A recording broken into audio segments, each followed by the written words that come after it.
Good morning, Frog Gym. Good morning, friends. Good afternoon, good evening, depending on your location in the world.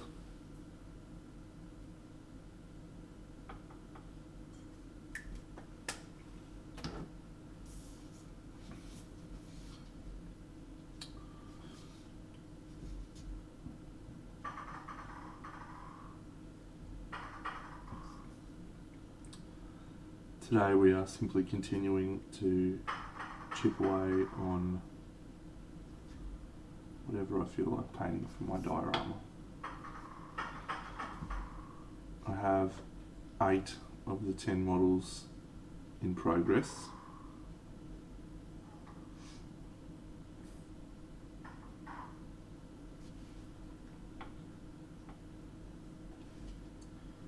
Which is exciting.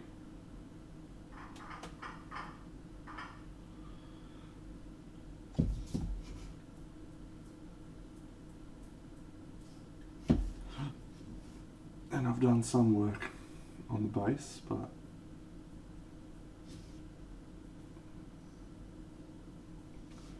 we're in the grind now.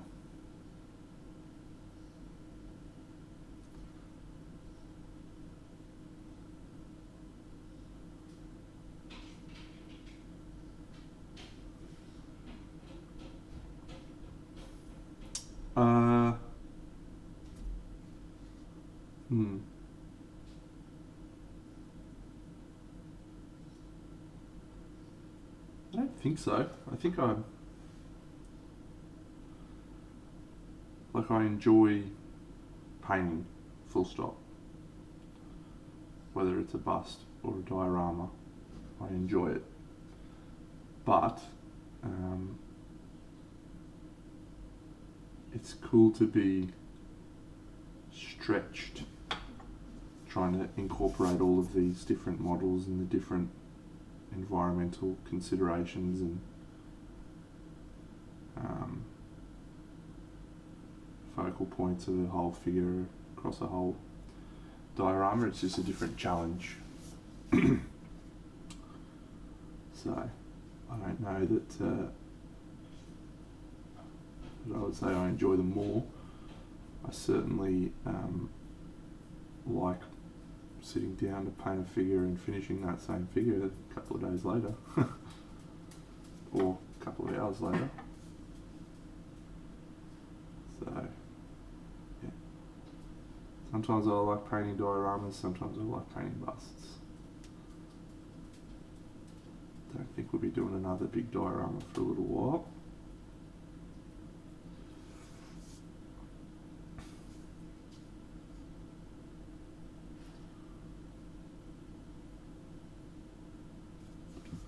I mean, I've got my little collaboration diorama with Bucks, but that one doesn't really count.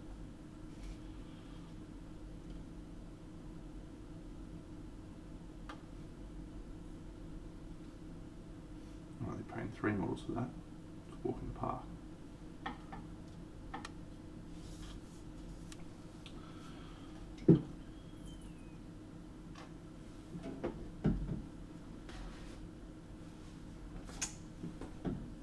I've got Hugo with me today.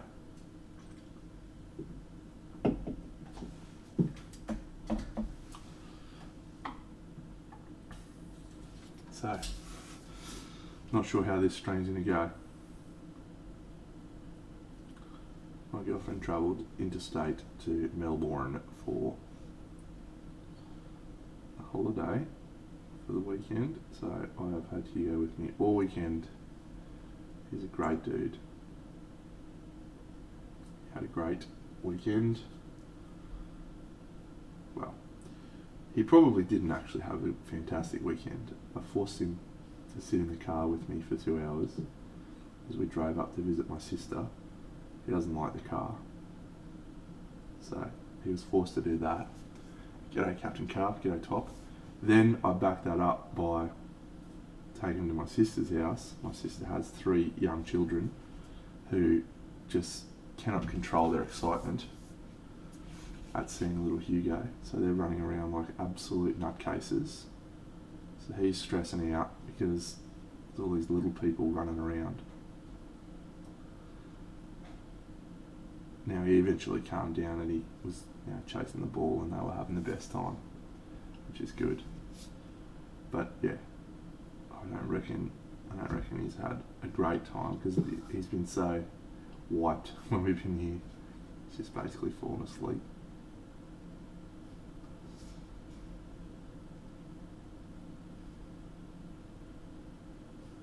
All right.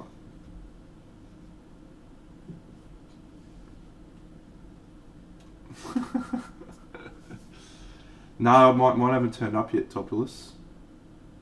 I don't know if I told this story on the stream or not, but one of the Discords I'm in's like a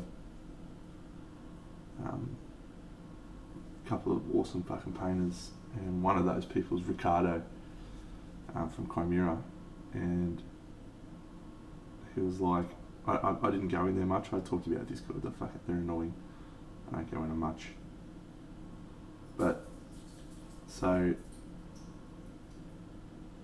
he posts, "Oh yeah, guys, the new Chimera set's coming out," and I was like, "Ah, oh, awesome." So I didn't check the Discord. We had that whole clusterfuck with order. What's up, buddy? Hey, what's up? You alright? Had that whole clusterfuck with ordering. What is it that you want? I think he wants something. Yeah, and then anyway, I could have ordered them a week and a half earlier. Probably had them in advance of everyone else. Oh, little bud. I don't know what you want, kid.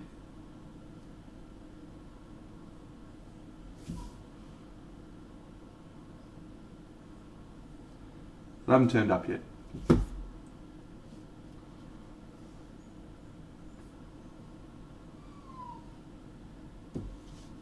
Hang on, I'm going to give him a something. What's up, buddy? Hang on. You want your ball?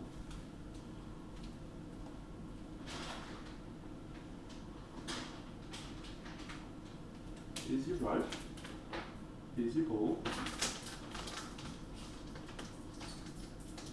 Yeah, and then turn to the tree.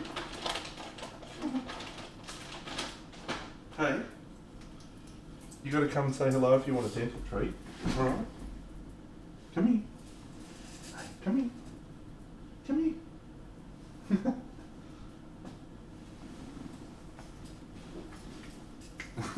Running away, you little fucker.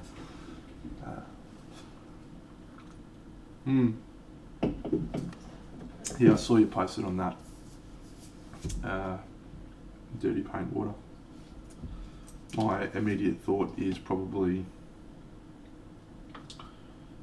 that they aren't as good.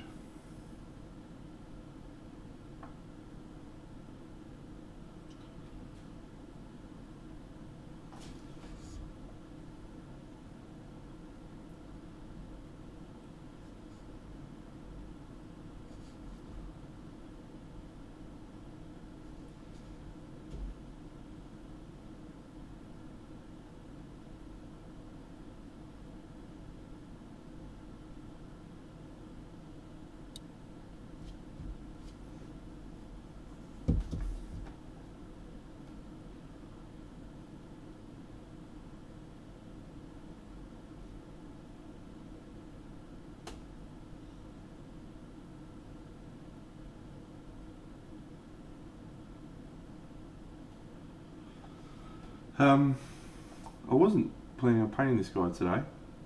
I was planning on starting the wizard. He's floating above the chasm.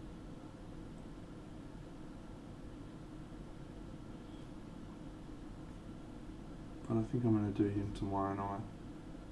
So we might just do some stuff today.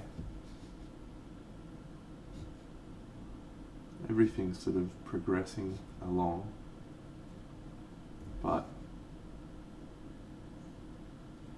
I might make some plants actually after I finish doing some stuff on this guy for the base.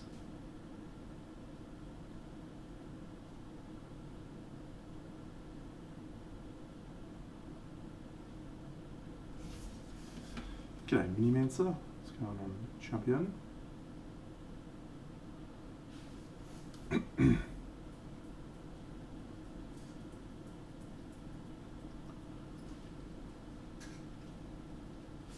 You feel better now, buddy? You had a little treat? Got your ball?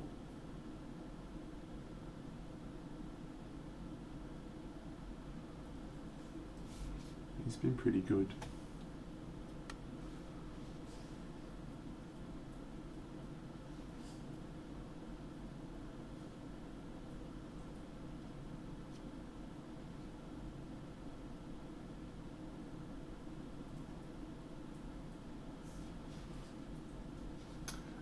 Yeah, so I've been working away on bits for this diorama. So I will show those off for you. Yep, so this is a guy I did on the stream the other night, so I think everyone's seen that now.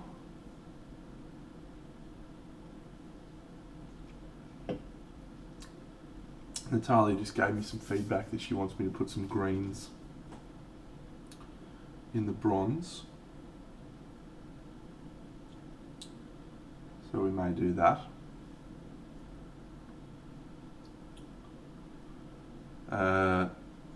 Yeah. On this model, no, this is all done on the stream.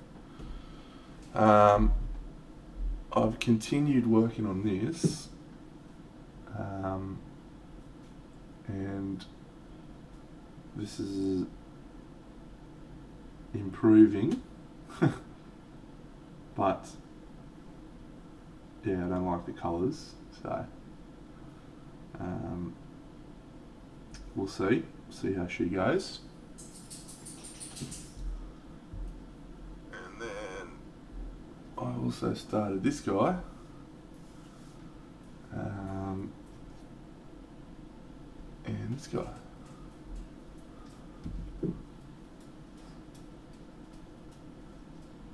So at the moment, I'm excited about painting this.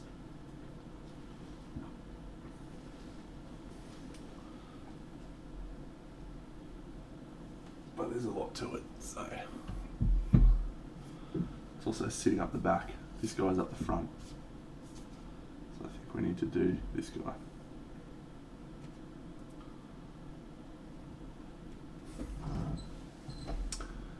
So yeah, so thematically speaking, I'm trying to have a very clear separation between the Romans and the Hyperboreans, where the Hyperboreans are all cold colours, cold skin tones.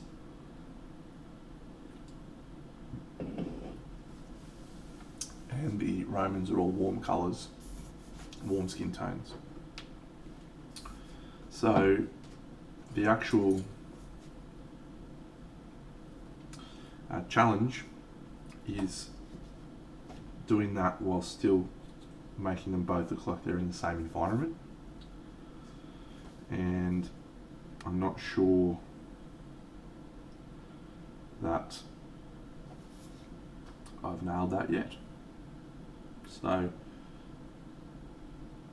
wanted to get everything painted, at least colours put in, base colours, so that we can then look at it and go, okay, well, you know, this concept isn't working, or this concept is working, and we need to further refine, or whatever the case is.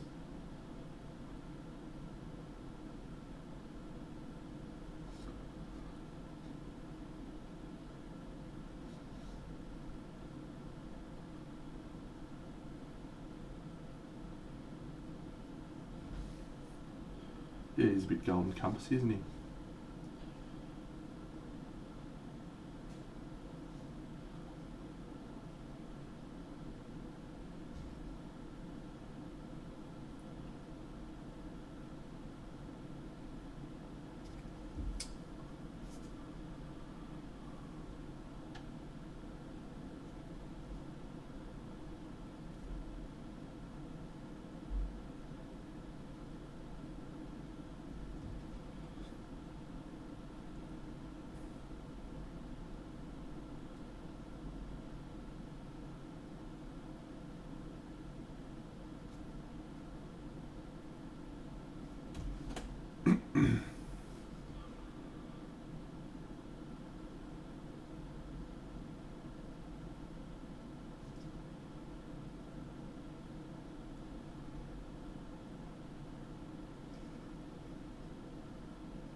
Going to try and use a lava effect on the skin for this guy, but I'm not sure I'm going to do that anymore. We may just darken up the skin and lean a little bit more into the glow, because the lava's going to be basically underneath this guy. What are your thoughts? So basically, I was gonna paint black all over these areas in little spots. What are your thoughts on that? Haven't decided. Hey buddy. All might, everything is wonderful. Thank you.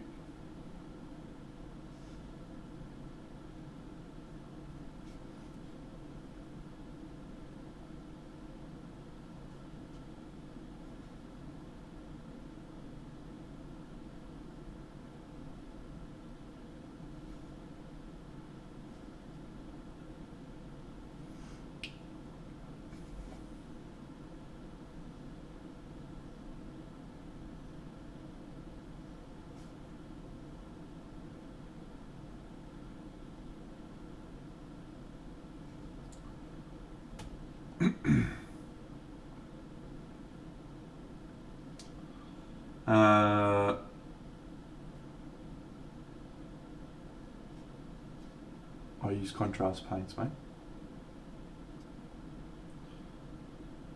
That's not a me being a dickhead answer either.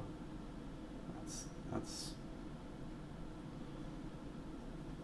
the way that I use contrast paints, is to add saturation, add intensity of colour after using normal paints, which desaturates the colours to get enough value.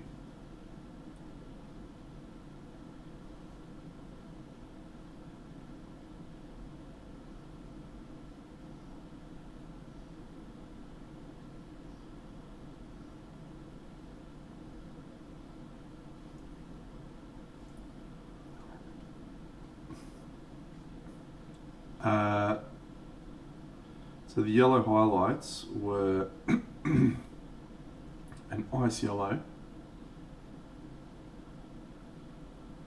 and then I used the contrast paints to bring it down back into a mid-tone. But yeah, like this area here, this went up to like a ice yellow, and then I contrast painted over the whole skin tone with warm yellow, and then oranges down in these areas through the airbrush. I'm not sure that I know Diego from Ice Age.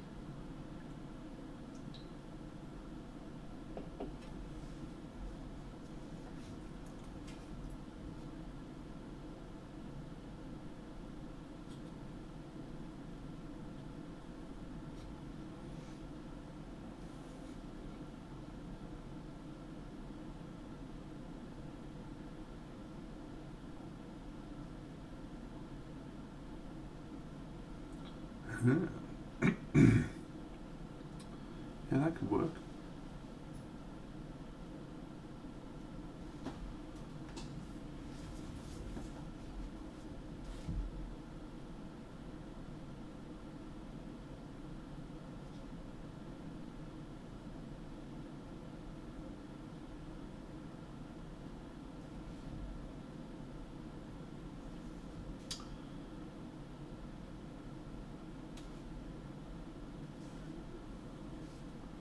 it's a delicate balancing act between having enough value and having enough saturation. The two, in many ways, are fighting against each other. And I think when you crack that code, how to get one without losing the other, that's when you will, really step up to the next level in your painting.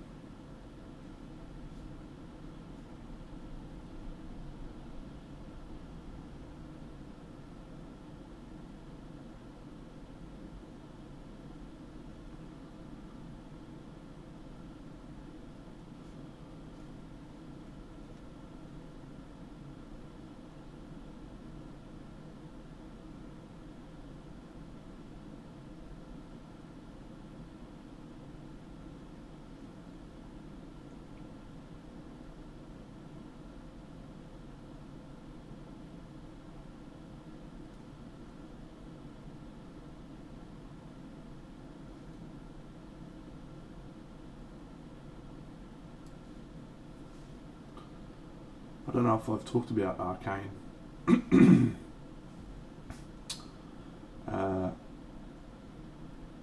Since I finished it. When was my last stream? Wednesday night. When did I finish it? I think I finished it Thursday night.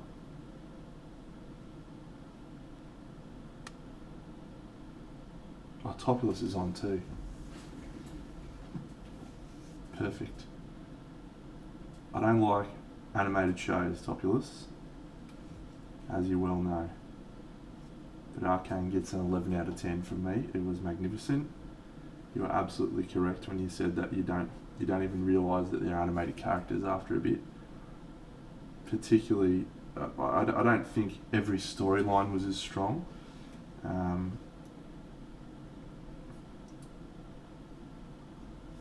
But Jinx and Vi, I was just obsessed. It was awesome, man. It was really incredible to watch the animation and the art style and the cinematography, if you can use that terminology for an animated series. It was just really impressive to see. And I'm keen to go back and rewatch it just so I can see what sort of stuff I missed. Obviously know nothing about League of Legends, don't really care that much, but I did go and find out more information about League of Legends and the characters and stuff. Watched heaps of cool stuff. So it was I've been recommending it to everyone. Like, I think it's one of the most impressive shows that's come out on Netflix in a long time, and I actually think they did themselves a disservice by calling it Arcane or League of Legends, whatever story, because I reckon they would have turned more people off of the show by saying that than they would have gained by, like, everyone who's keen on League of Legends probably already knows about it. But video game adaptation has a red flag, right?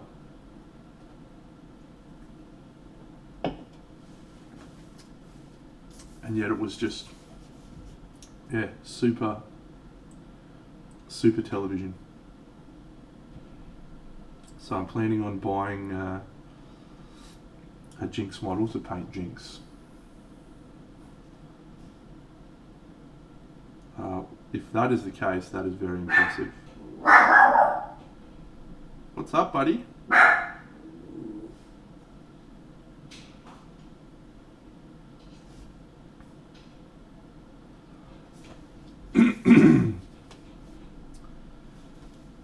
Well, there's an idea. Yeah, it would be cool to do. It'd be cool to do an Arcane diorama.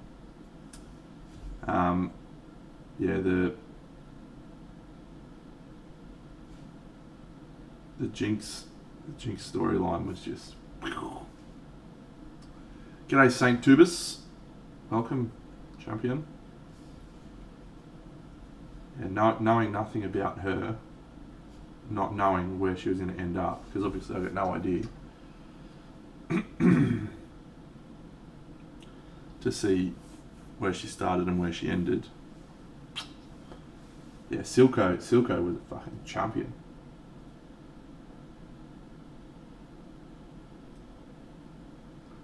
By the end of the show, like at the start, I was like, yeah, I'm not really a Silco fan. Whatever, this guy's just a dude. But by the end of the show, I was like, oh, Silco, possibly one of the best characters. But I felt that way about most of them.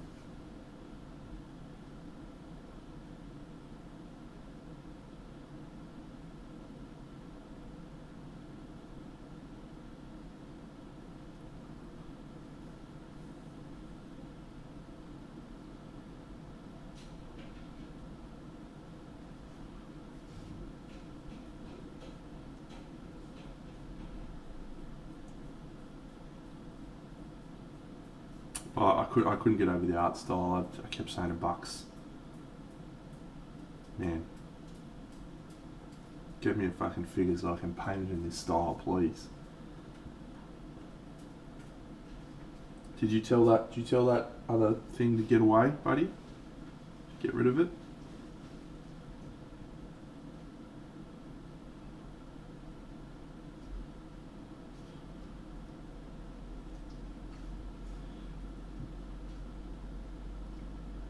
It was really stand out for me. And then I don't normally like this sort of thing, but I felt like the way, thanks mate, I felt like the way that they did that fight scene with Echo and Jinx on the bridge, with that very stylistic choice, I felt like that was just awesome.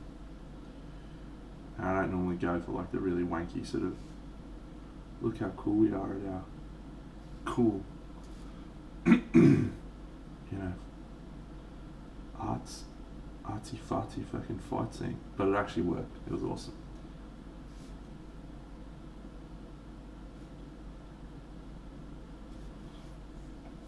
Clever show. Thanks, Saint Tubus. I am learning a lot about painting non-metallic metal at the moment. It's actually funny, right? Like I haven't watched Into the Spider-Verse, and everyone's been telling me it's great. It's not been through lack of interest. I just haven't got around to it. Yeah, everyone's saying it's awesome, so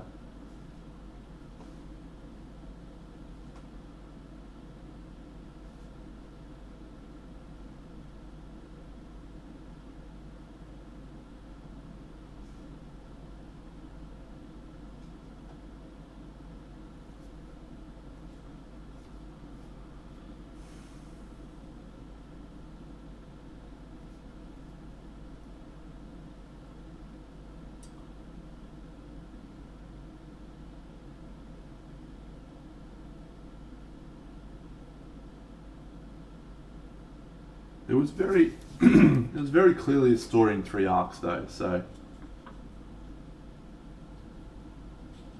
that made sense.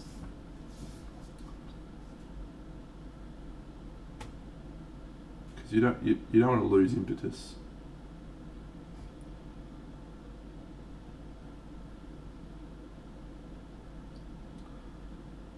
But yes,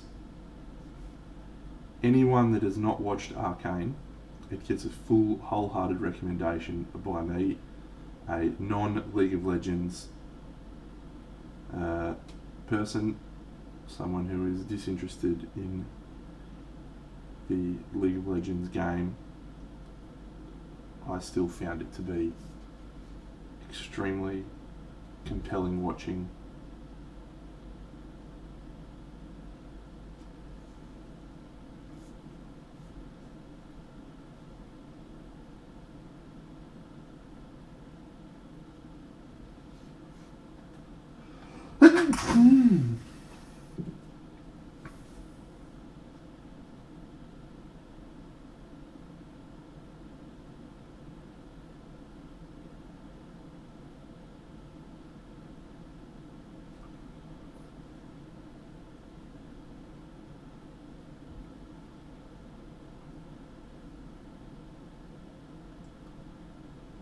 So at the moment on this dude, I'm just blocking out the gold where I think I want the highlights and stuff, but I'm not sure that it's actually working at the moment.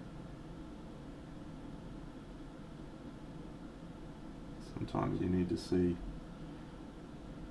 those later highlights before you get a sense of it, so we'll just keep chipping away. I'm going to need to change to my smaller brush though.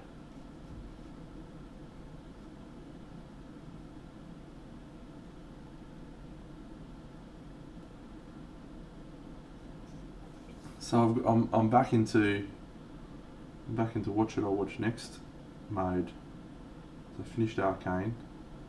My girlfriend and I are watching The Expanse.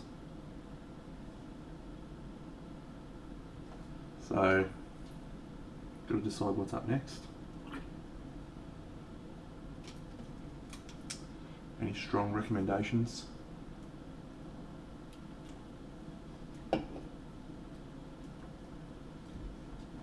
Isn't that a scary one?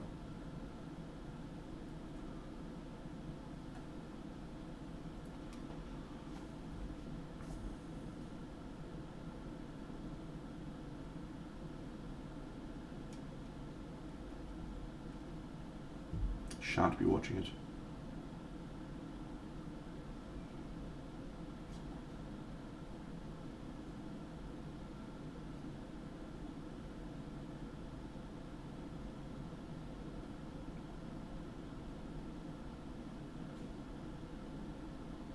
Is it a show? I thought it was a movie.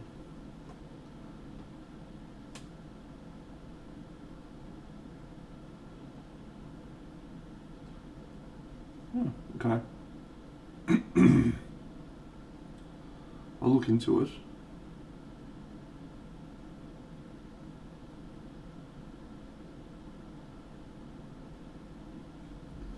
It's probably a no, but I'll check it out.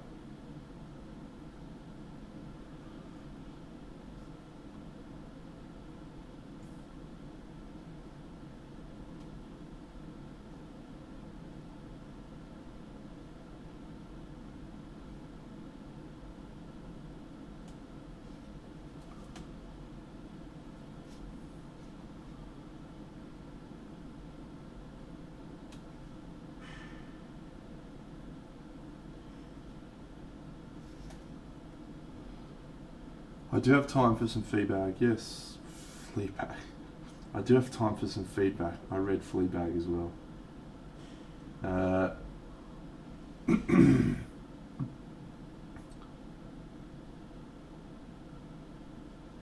I've seen Fleabag advertised. It's the type of show my girlfriend would watch. Not really the type of show I would watch. This may come as a shock to you all, but I don't really like depressing, dark comedies.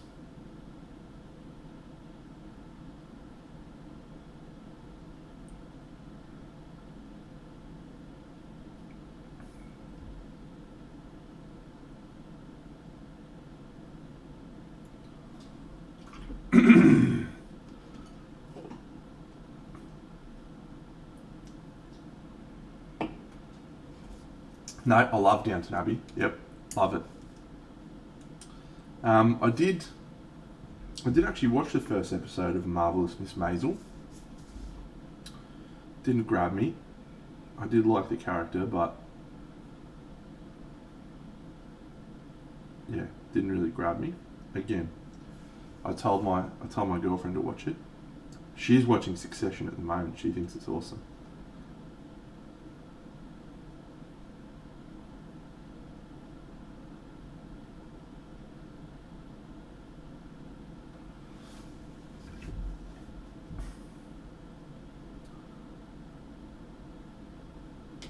Yeah, she thinks Succession is great.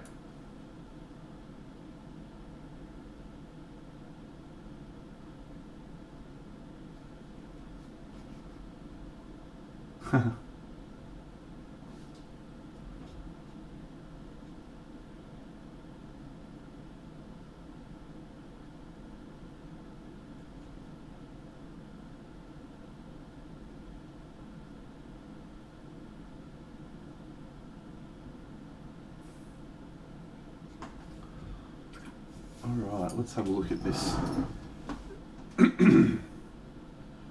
Is this the same thing that you... No, it's not. Fair enough. Another potato photo situation, so I don't know what to do for you, mate, when you got potato photos. You're fucking...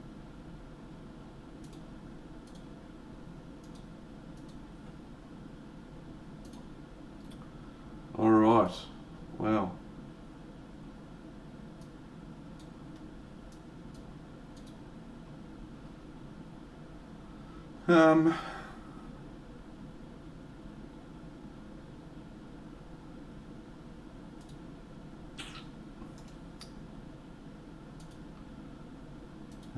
Let's see if I can use Pixlr.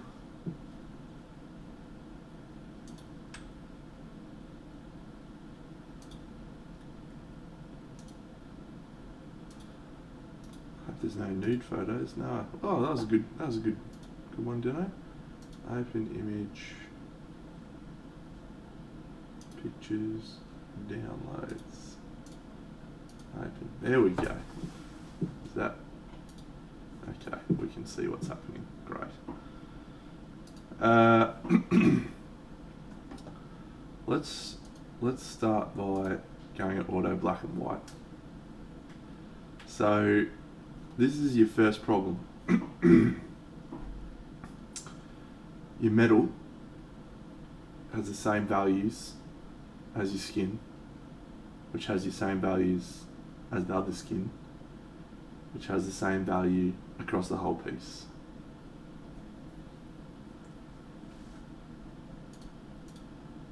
When you look at it here, the colours is what is separating it, but the eye really needs to see value shifts across both.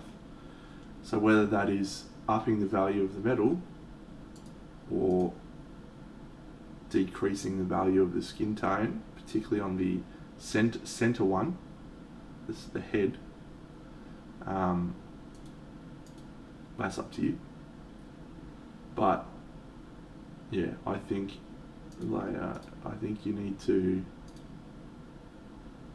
paintbrush. Yeah. So this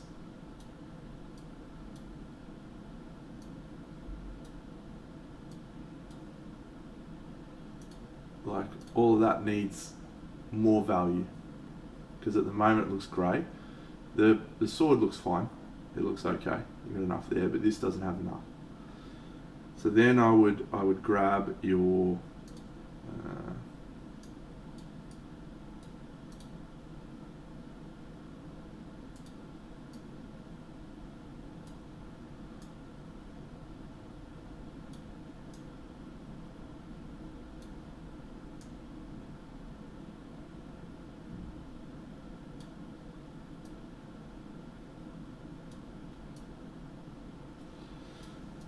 this whole skin area needs to be a darker value, right? Because at the moment it feels like it's floating in the same register as the metal.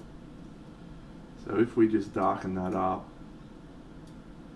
all of a sudden we're creating more focus on both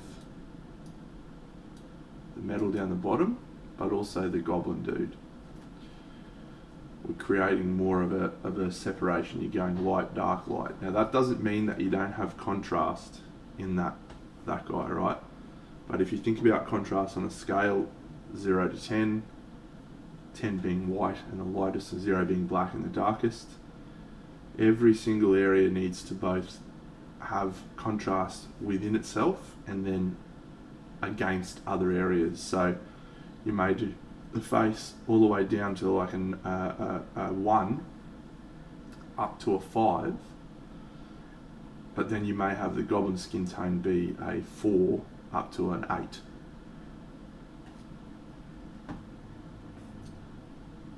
And that way you've got 2 distinct volumes. Edit.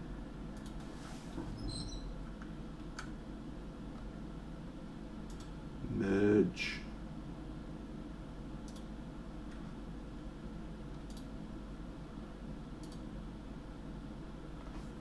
So you can see how much more that the white bits will pop when the thing above it's darker.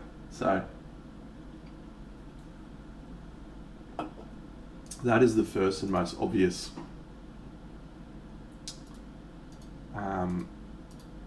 piece of advice. Like in terms of your light placements, everything's fine. But yeah, I just want to see this.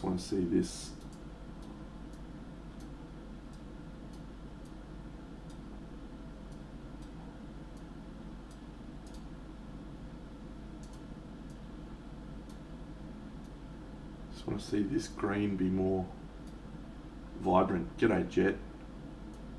You know, you've lost the colour because you've highlighted too much.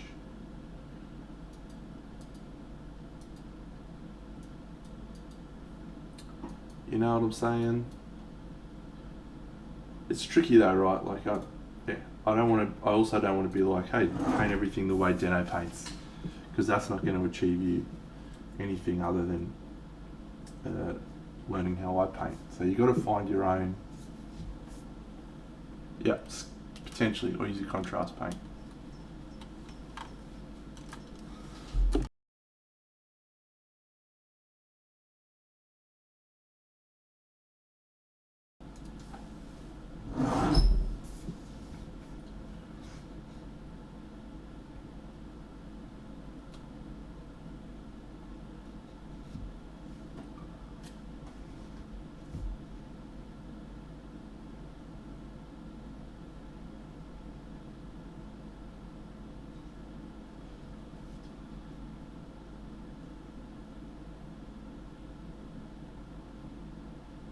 Take better photos too.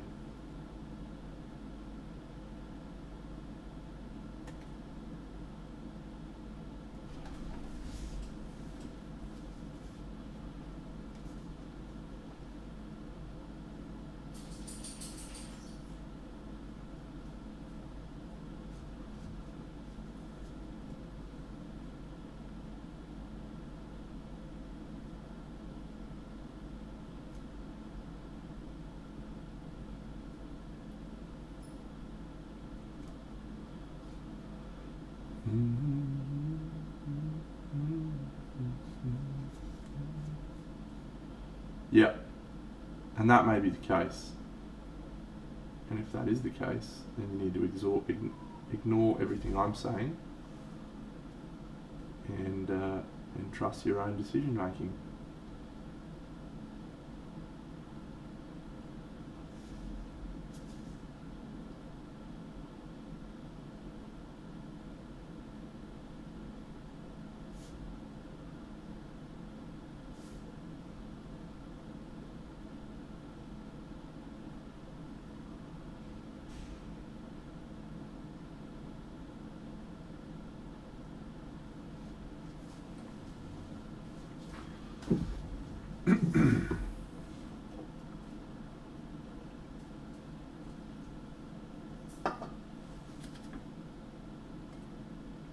Is that an app that lets you take photos topless, or is that just an app that lets you adjust them?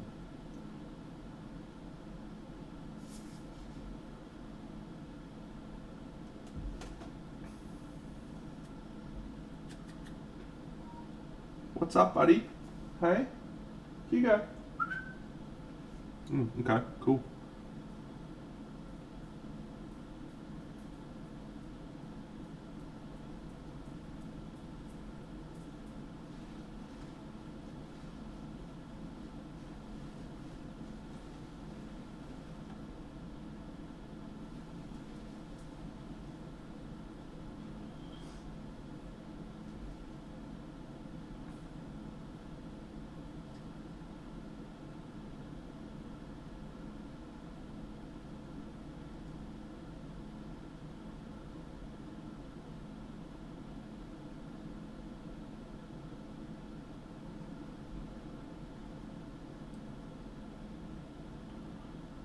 guess I might have to look into that myself.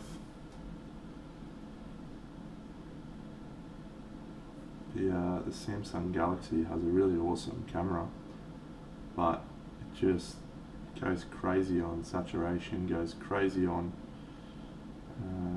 sharpening stuff, and it doesn't let you, and it's not good at focusing on little toy soldiers. So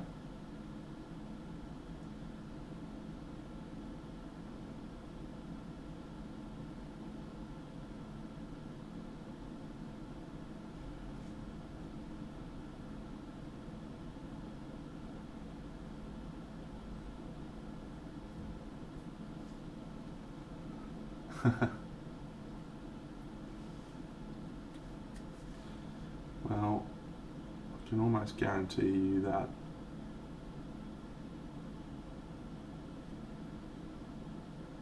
if you don't get better at it, you're going to continue to hate it. Maybe put some time into getting better at it and you might hate it less.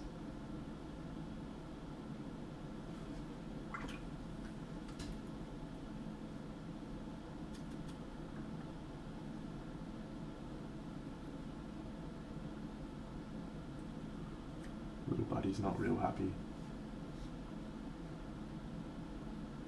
about being here today. I think he's had enough of staying with his Uncle Dad.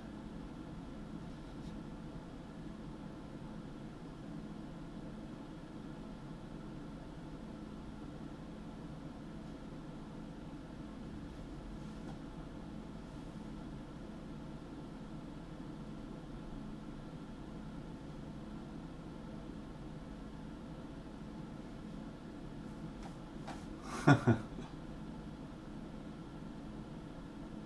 that is an issue that all of us face.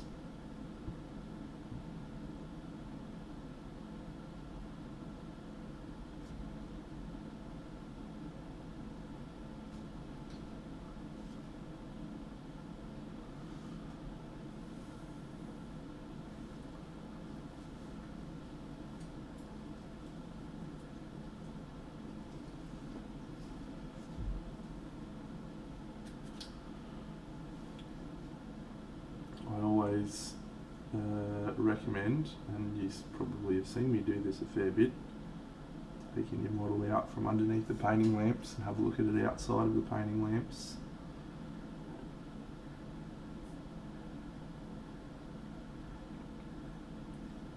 The optimal viewing condition will always be under a painting lamp. Very rarely is that an opportunity people are going to have to experience your model.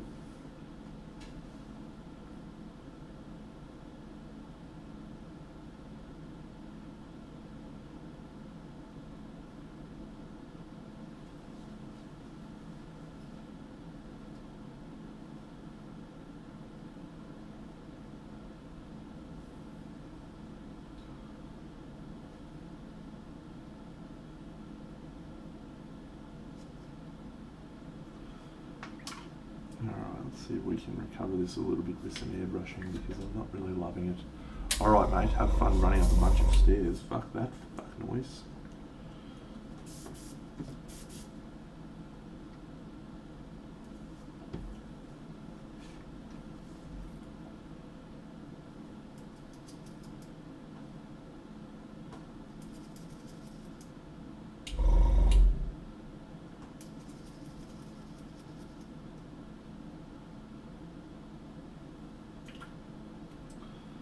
Yeah, it could be cool, could be awful as well.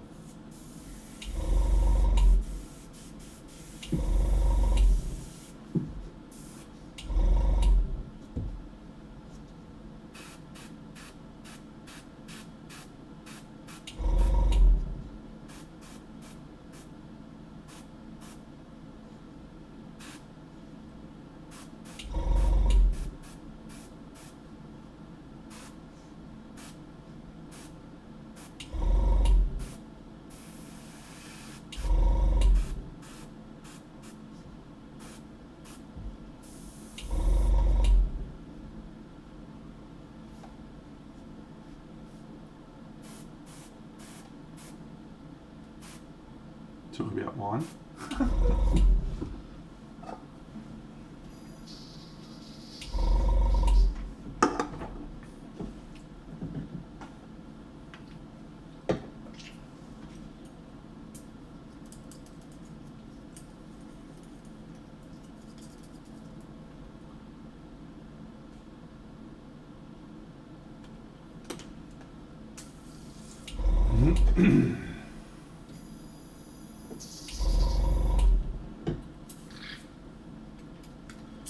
Little toy soldier photography. It's such a fascinating topic because we all have this vision of what our things look like when we look at it in the hand, and yet buenos dias for me.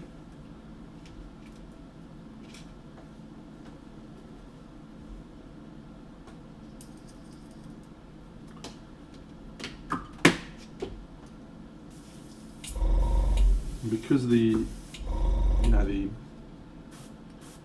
whole thing about miniature painting is generally in the hand. When we start talking about photos and painting models for photography, for selling them,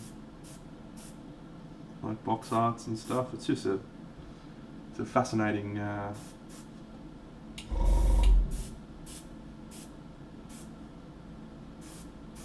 fascinating conversation.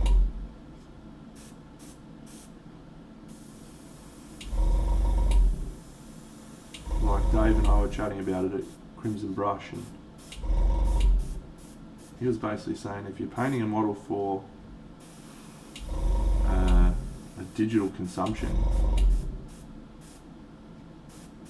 the photography to be viewed online, that has different considerations to painting a figure that's going to be viewed at a competition, you know? So I think coming back to what is your goal for miniature painting will help determine some decision making around how much value you should place on the photography, how much value you should place on considering the viewing angle and considering the photography and stuff. But yeah,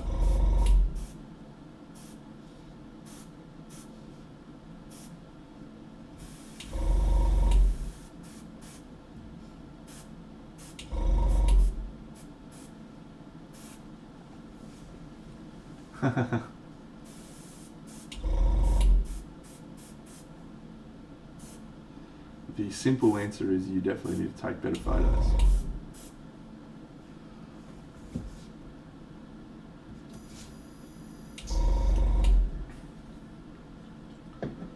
Because if you take better photos, you are opening up your work to be appreciated, not just in the hand. So learn to take better photos. Maybe I'll do a whole stream one day on taking photos. That could be cool.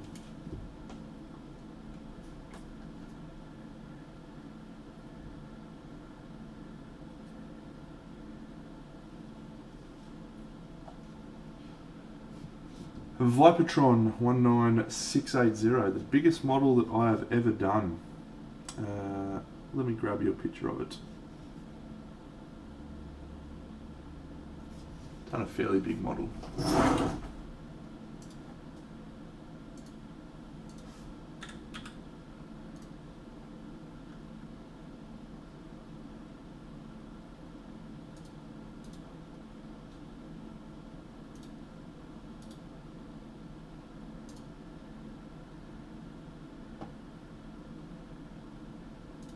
I didn't realise it was this long ago.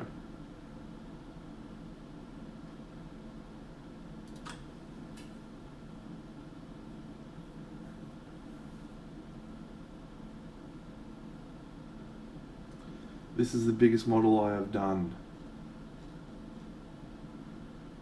She is from Industria Mechanica and I think she was a 1/6 scale. She was taller than a normal water bottle.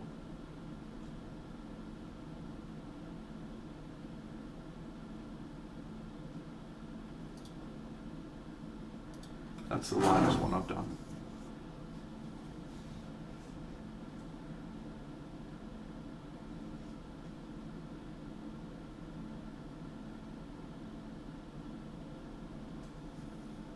Thank you.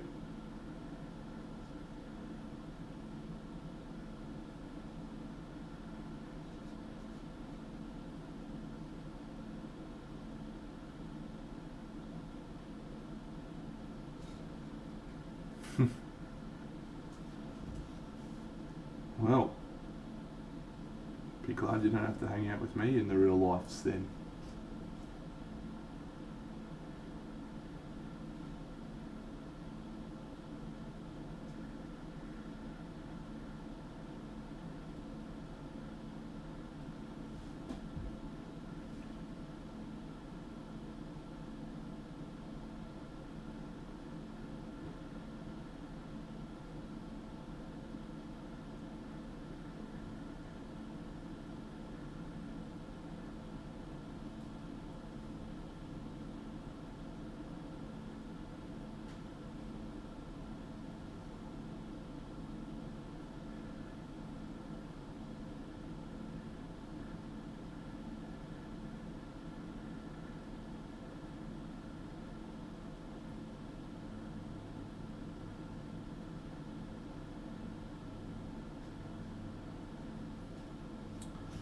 Yeah, alright, that looks pretty good now. But I think we need to make the skin darker. Hey buddy, you're a good boy.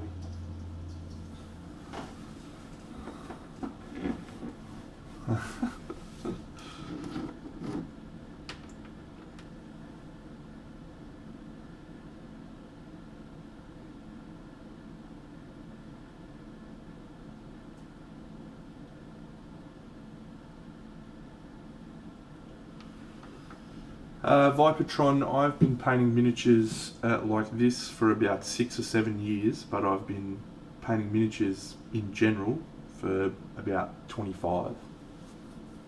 No, more than that.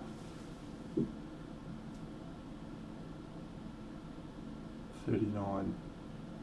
Yeah, no, 25. Nearly 25 years.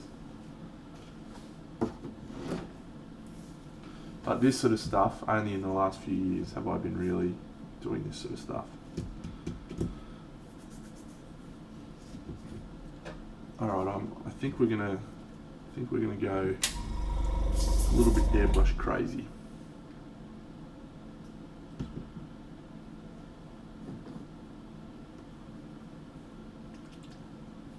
The best piece of advice I can give you, Vipertron, is practice. Practice, practice, practice.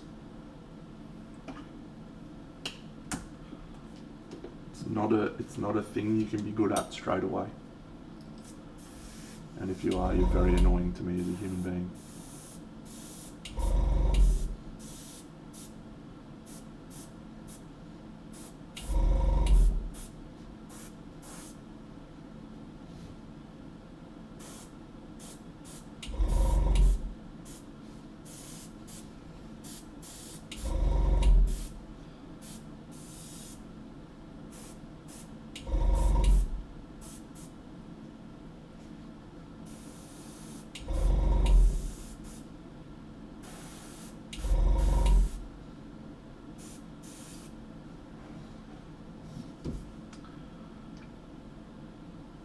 Might even add some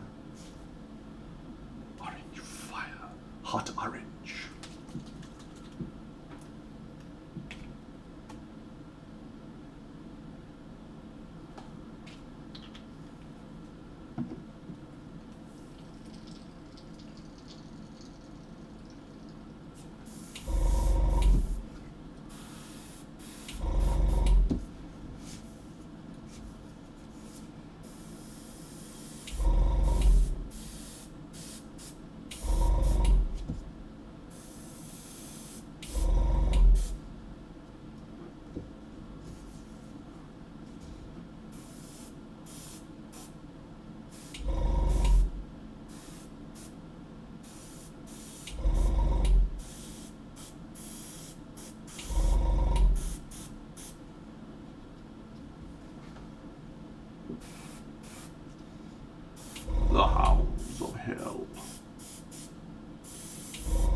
Hey, Paul.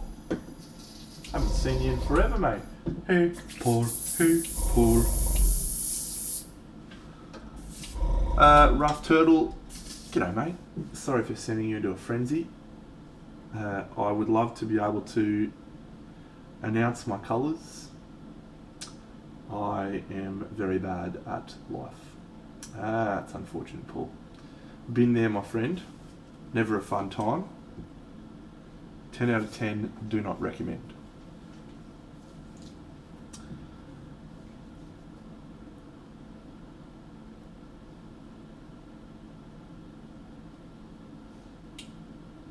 Yeah.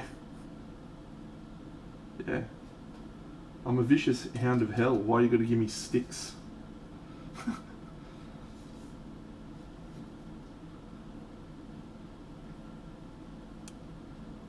Kiwi Brown.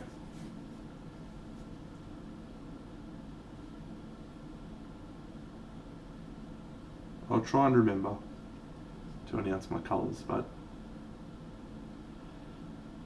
I do tend to mix a lot of colours around on my palette.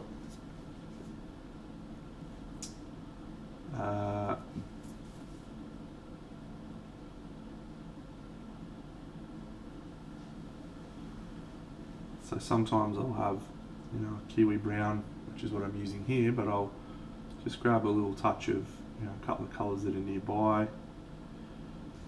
Usually because I'm just trying to change the tone so it suits the environment more, but sometimes just because I can.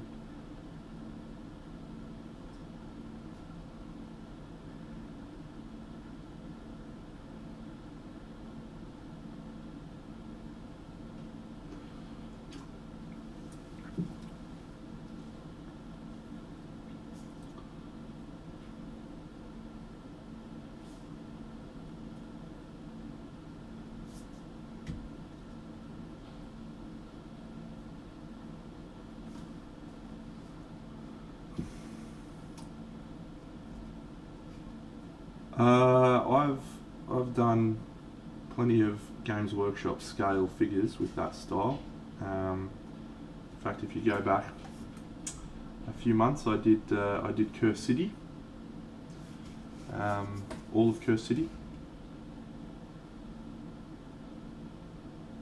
What did I do that in about 2 weeks, I think?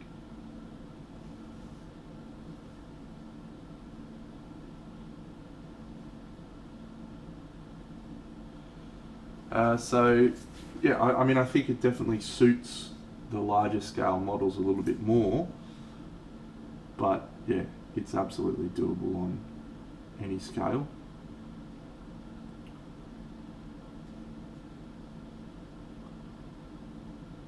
Any scale at all.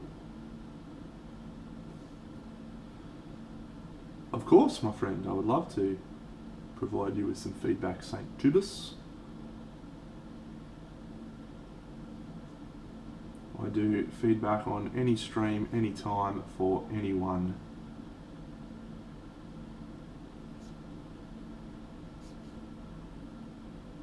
Free of charge. Thank you, Paul. I believe you could be right. But I think if you're not improving, then you are stagnant.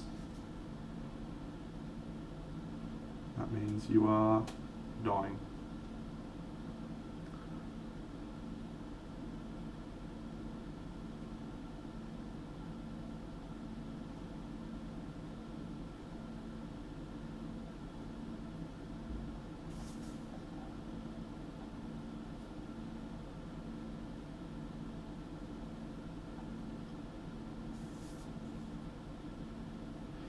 It did, didn't it?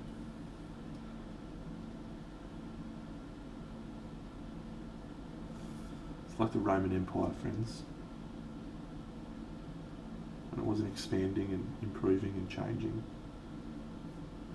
It was decaying and dying.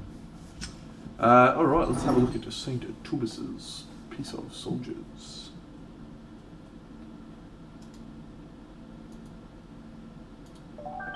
since I've got this open, we might as well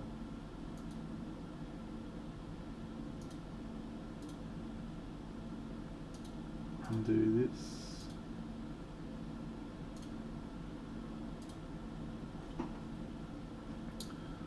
Let's have a look.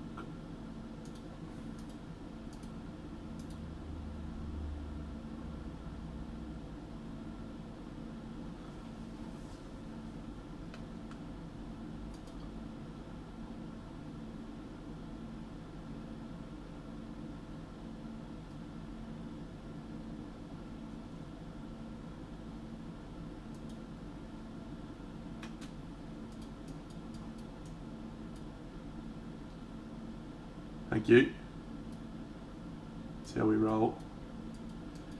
Yeah, I think so. I always try to be tactical with my feedback, right? And say, if I don't believe I've given you feedback before saying tubers, say prepare yourself, mate. I have one rule. It is you just cop it. That's the rule. But I can tell from here, the skin tone and so forth, that you have a fair understanding of volumes, a fair understanding of blending and so forth. So I'll try and be fairly precise with my feedback. So the first thing that I like is that we've got this, to make this brush a bit smaller. We've got this spot here of light highlights. You can't see the little dot that I just put in there. Oh, that's because it's not opacity. Good one, Dano. Yeah, you can barely see the spot that I'm putting in there, which means you've got a nice high value reflective spot. And then you've got it on these edges, which is great. So everything about your light placement is good, and where you've highlighted your volumes. The first issue that I can see is that thanks, someone just did something, missed it. Well, Rough Turtle subscribers Prime, thanks mate. Yeah, so the first issue I can see is that the gold on every single surface follows the same highlighting and shading. So you've got the same amount of value, same amount of light and dark in every area. What I think you need to see is more, let's use some orange.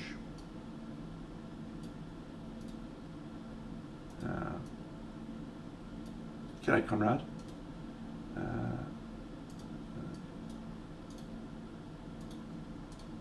So I think you need to see, and I know you're going for a green colour, right?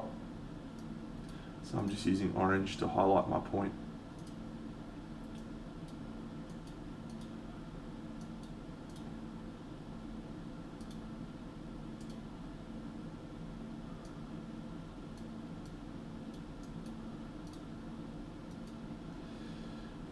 So yeah, what I think we're seeing here is you haven't you've considered your highlights in terms of like the overall light thing, but you haven't considered your shadows in the same way. So if you increase the shadows on the lower areas, then you're going to add it's going to make the impact of the overall light areas more significant. So this, for an example, I just feel like we need a little bit more shadow. So let's go into like a X color.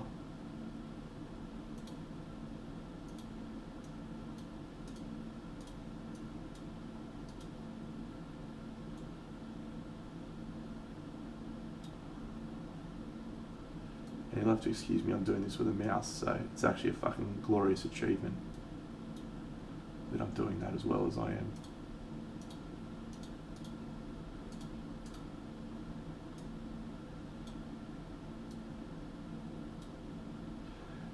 Yeah, so I just think you need to create more shadows on your non-metallic metal for it, good one, Dino, for it to be reading as metal. Your understanding of the volumes is right. I just don't think you've got the balance of light to shade right.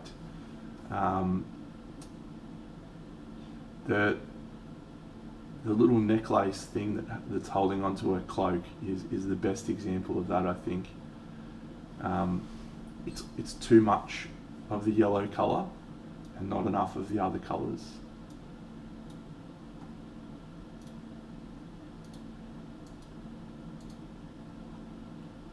You know, so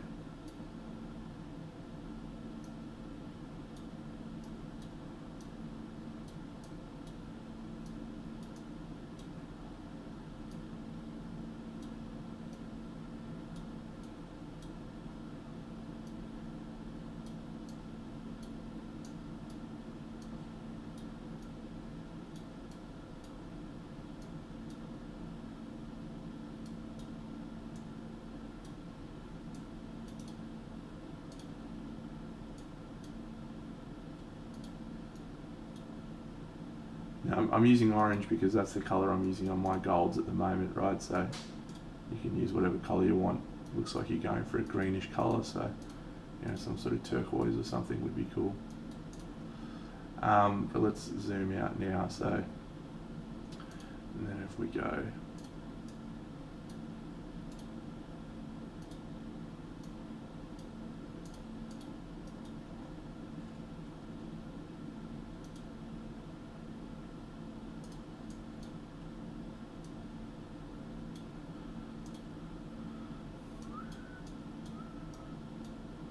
what?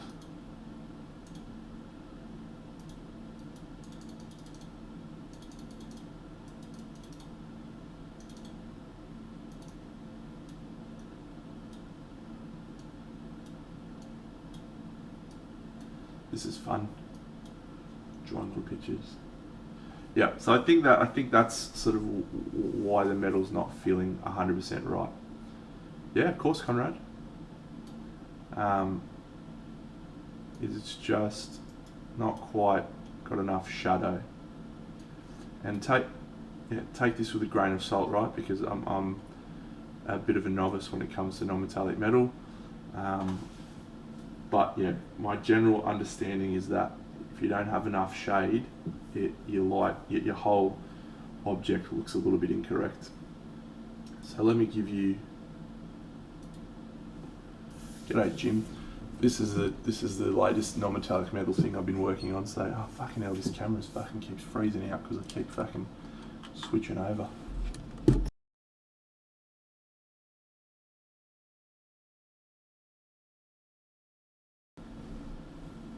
So now we're back from outer space.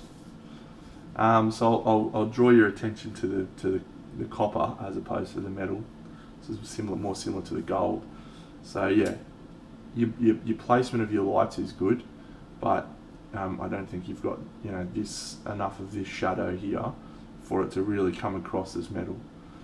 This is impactful because of this, if you understand what I mean. So without this doesn't read as metal. This just reads as like an area of light. So you've just gotten too much of your mid-tone across too much of a broad area. So reduce the mid-tone, add in more deeper shadows, and it'll come across as metal a bit more. This is an example of an area where I have ignored my own advice and it doesn't look as good as this. So this is an area I'm going to continue to improve. Environmental colours as well. I think you need to add some environmental colours. Let's have a look at Conrad's latest piece. What do you think, little buddy?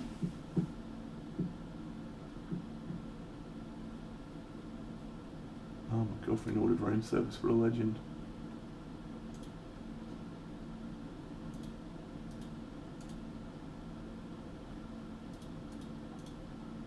All right.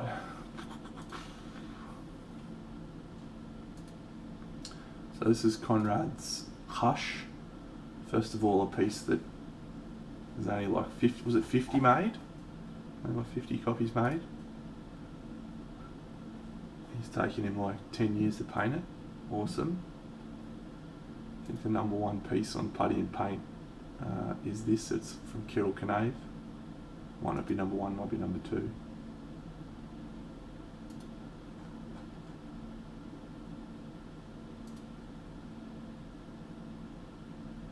Number one.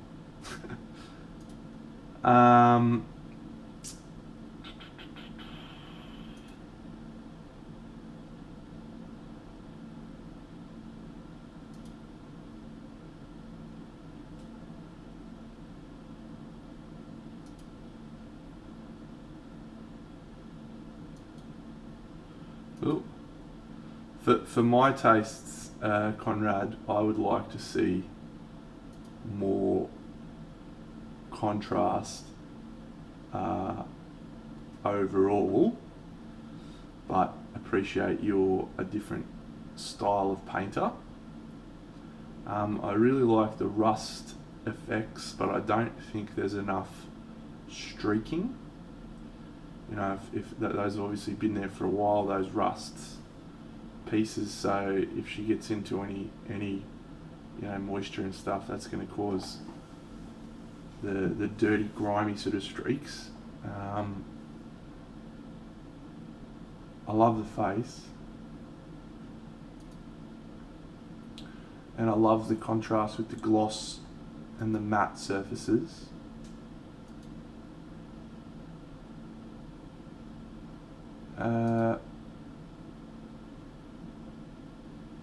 Yeah, the face is awesome, really good.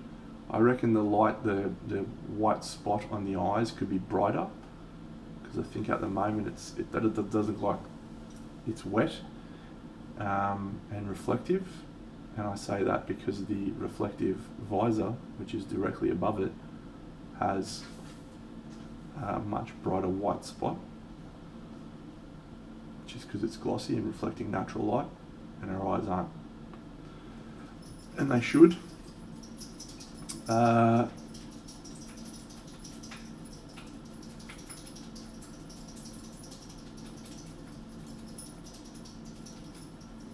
I don't know that the white is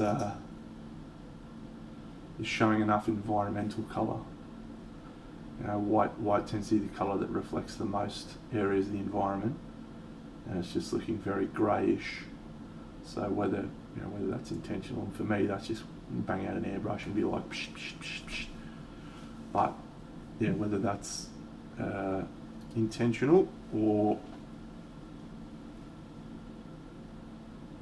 yeah, mate, it's glorious piece. It's very cool. Very cool indeed.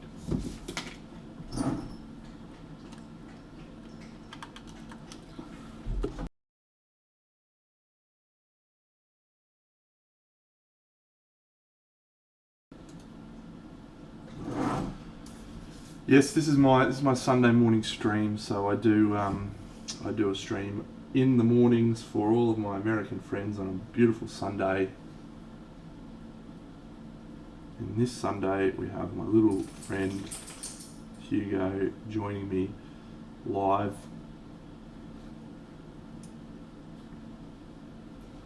Even though he's extremely disinterested in having anything to do with me at the moment.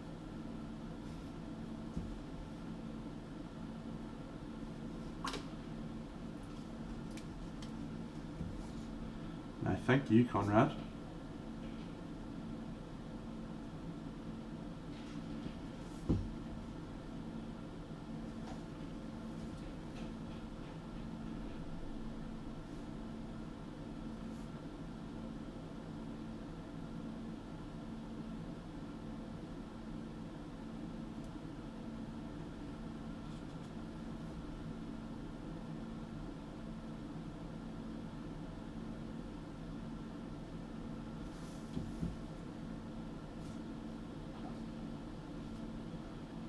I've got this feeling somebody's watching me.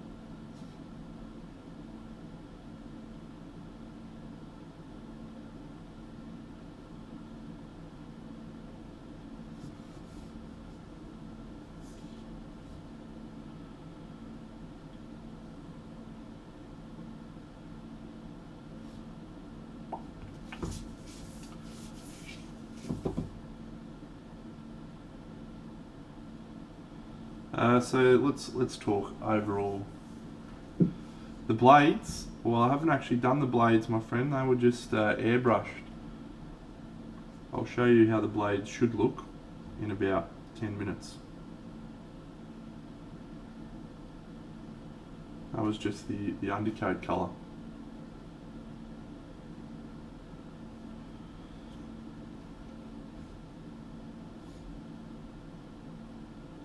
So we got two things to consider with the blades.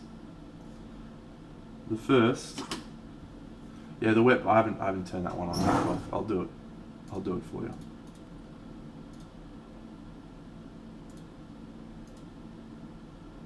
No, not at all, mate.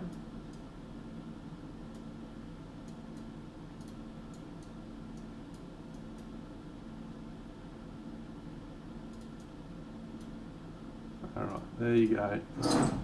Hello. Cool. Alright, let's do some metals. Where is my this colour? I'll try and remember to say the colours. No doubt I'll forget. Where is my other one? Iron Hue is here. I don't know. Yeah, I'm gonna die from lung cancer.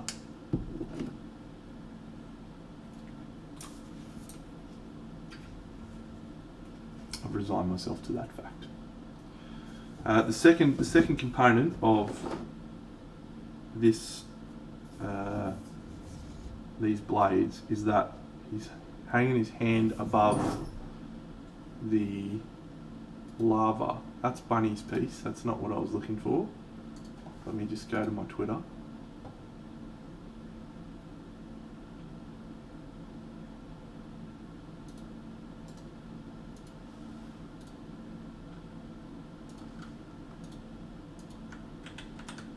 There we go.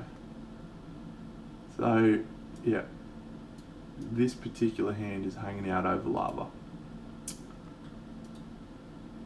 And the lava's behind my head. So I need to consider the orange reflections on the metal as well.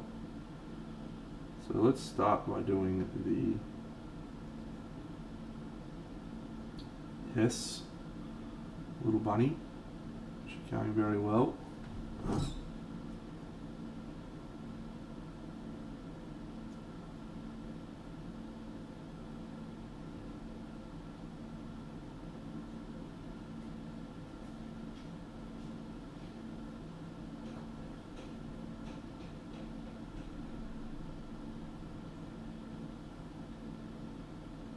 G'day Drumner, g'day Draker.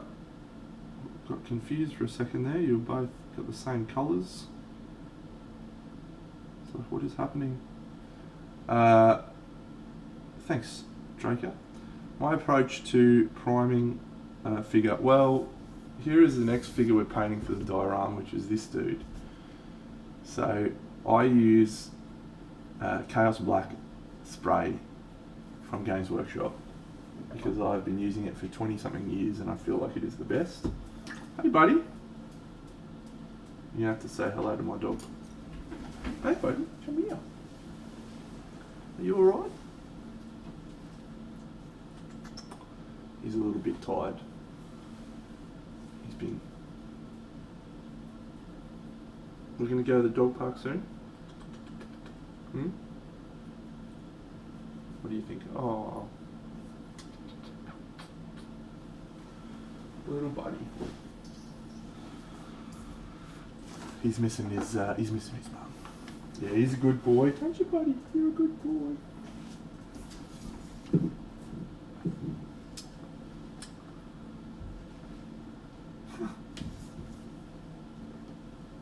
Good boy. Sitting down now, having a little sleepy. Cast Black Spray followed by a Zenithal Prime of a white primer. And the reason I do that is because vibrant colours,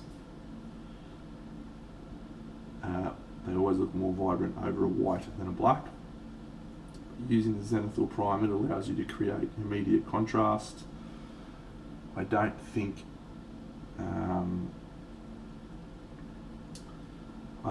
it has a massive result, like impact on the final result. And sometimes, like for example, that big dude that I did, that I posted on my Instagram last night, I didn't actually Zenithal Prime him, I just went straight because it's mostly metallics. This guy. G'day Necromancer. G'day Sammy. Yeah, so this guy just went straight from black. So you don't need to do that. But when I want vibrant, saturated colours, that's when I'll use the Zenithal Prime.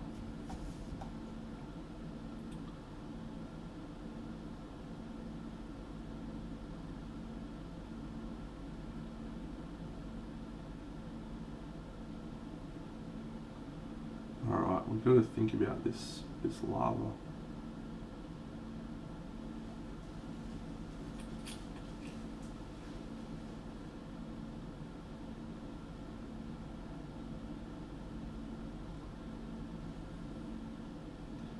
You're welcome. Alright. So I'm gonna use this colour for my lava reflections. Maybe with a little bit of red. Ooh, a fluorescent orange. Let's use fluorescent orange. Because we can. Because it's there. Alright, well,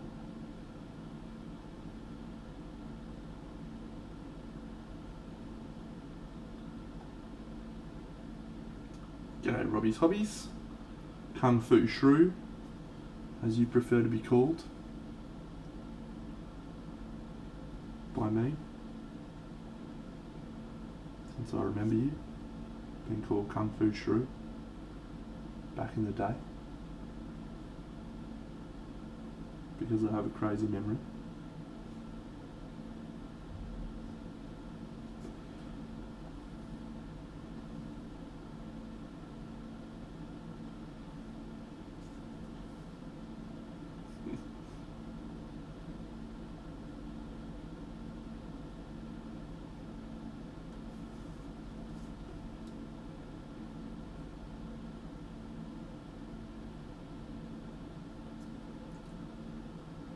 Boom.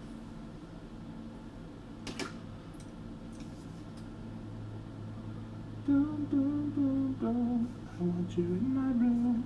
Let's spend the night together from now until forever. Boom, boom, boom, boom. I wanna go boom, boom.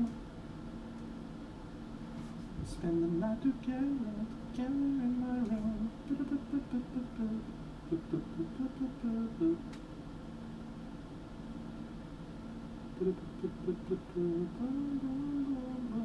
I wanna go boom.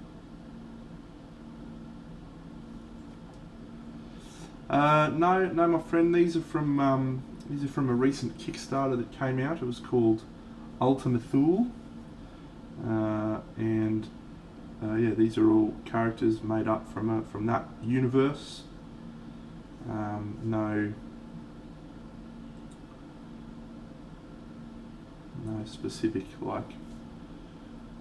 inspiration from a universe that I'm aware of.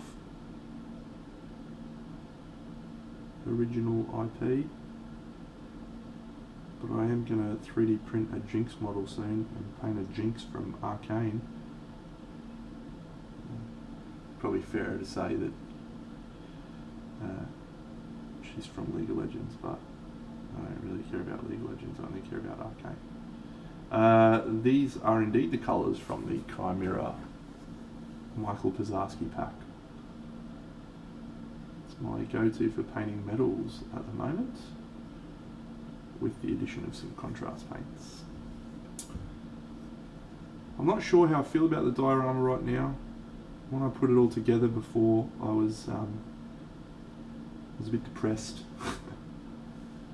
because it's very overwhelming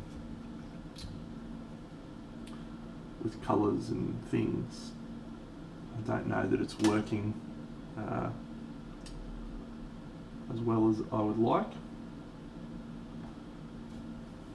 but oftentimes that is how you feel about projects. In the middle part of the projects, you're constantly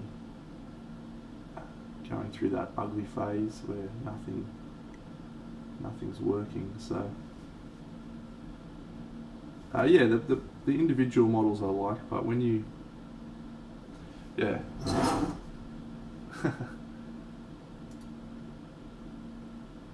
so this is the most recent all together photo I've taken. I haven't taken one since then, and I've added the lava. I've painted the lava and stuff now, but I felt like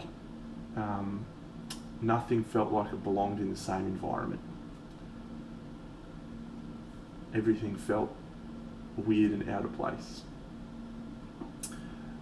Well, because the actual base isn't done, I think it's very easy to get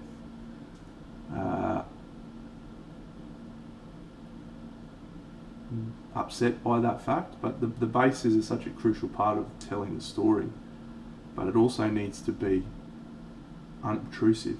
It needs to not be detracting from the real business that's going on. So what we need to do is, rather than being too concerned about that at this point in time, is just acknowledge that, hey, the base isn't done, it's got too much saturation, it's got too much vibrance, it's distracting, and it's making the models look like they don't fit in there. So I need to bring that down, and I'm going to be doing that by the whole thing's going to be covered in snow. So when we've done a little bit more of the snow and the environmental stuff, and the second thing that allowed me to see was that I probably needed to just integrate these colour palettes with the reds and the oranges and the yellows into the green a little bit more. So this guy's a bad example because I've got this lava thing happening, but everywhere else we want to see the connection to the ground.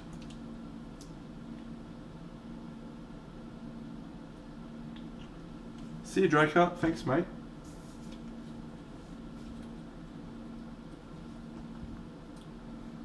Yeah, we want to see the real connection with the ground. So we need to have airbrush colours from the environment, a bit of snow. If you go to the Kickstarter page, which is called Ultima Thule, I'm not sure if they're available yet, but they will be soon if they're not. But that page will be able to tell you where it's from.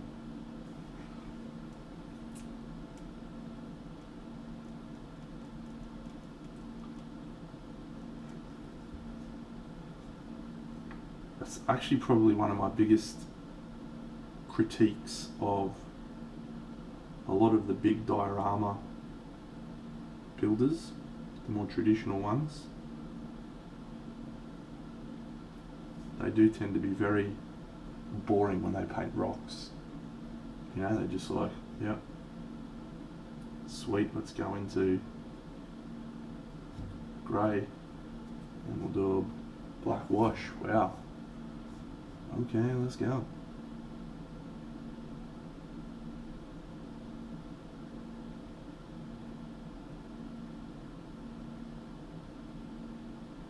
Rocks just aren't that colour. Rocks are fucking all sorts of colours. All sorts of colours.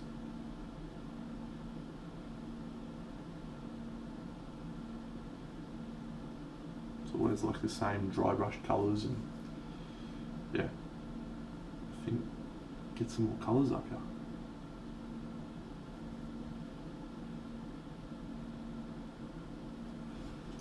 Yeah, rocks are easily up there for me too. They're like the best done. Alright, a little bit of bright orange lava reflection. Okay, let's go.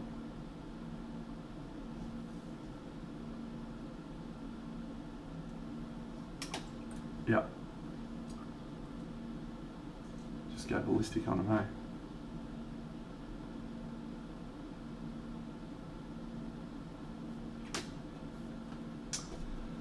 That's a good question, Vipertron. Well, when did I start it?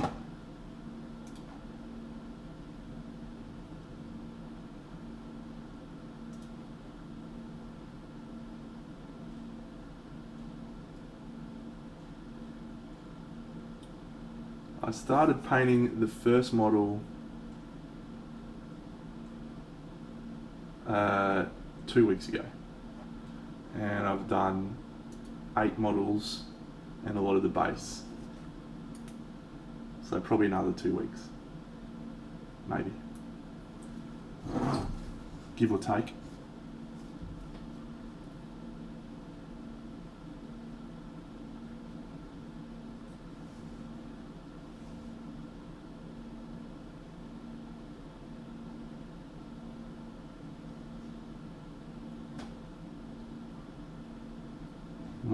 My biggest diorama that I did took seven weeks.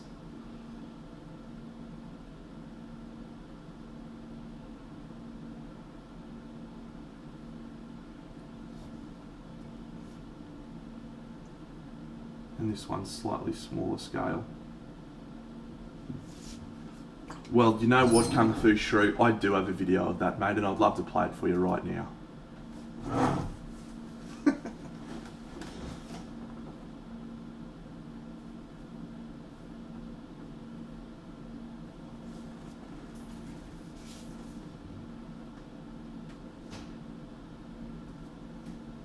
Someone said before that they were surprised I hadn't blocked in the main. Yeah, I probably should do it. I really got no idea what colour I want it to be though. So.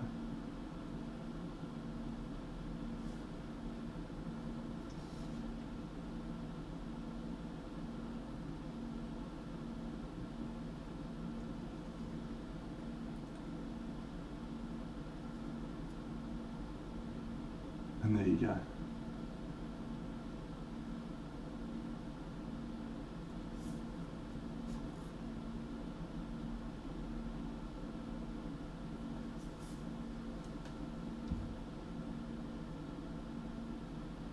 Dun, dun, dun, dun, dun, dun, dun, dun. Pop a picture in the somewhere, link me, and give me some feedback, but prepare yourself for disappointment.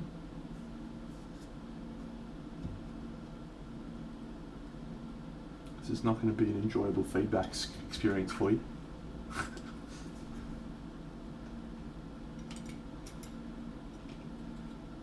And I mean that with the best of intentions.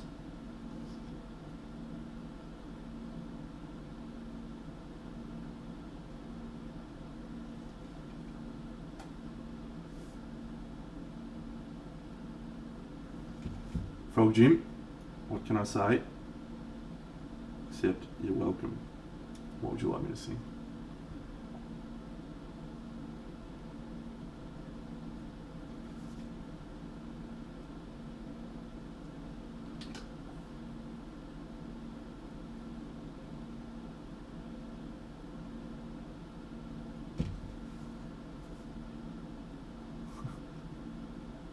I don't do requests.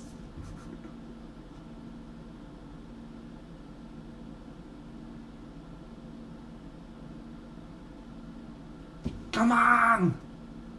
Get to the chopper! Go now!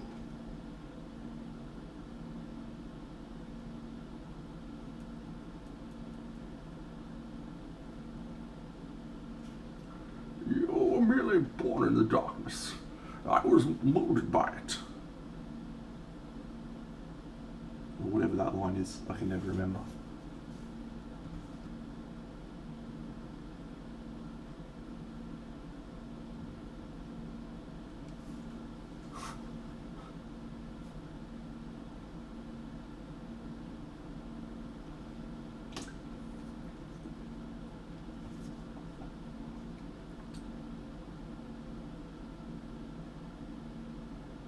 Only then do you have my permission.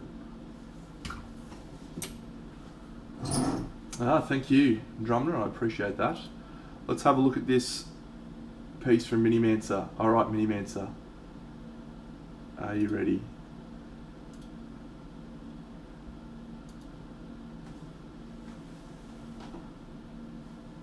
Alright, as you know, I try to cater my feedback based on painter experience, expertise, level. So I try not to go pound people for the sake of pounding people, but I do break that rule on occasion for people that I know, like Ben. Can I plus? I can. I'm not going to break that rule for you, Minimancer.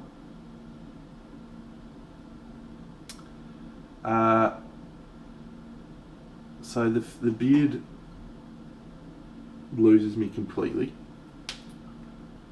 Not because of the idea of putting a beard on a dwarf lady, which I commend, but because the quality of the sculpting isn't on par with the rest of what is one of my favourite models that's been released in the last few years.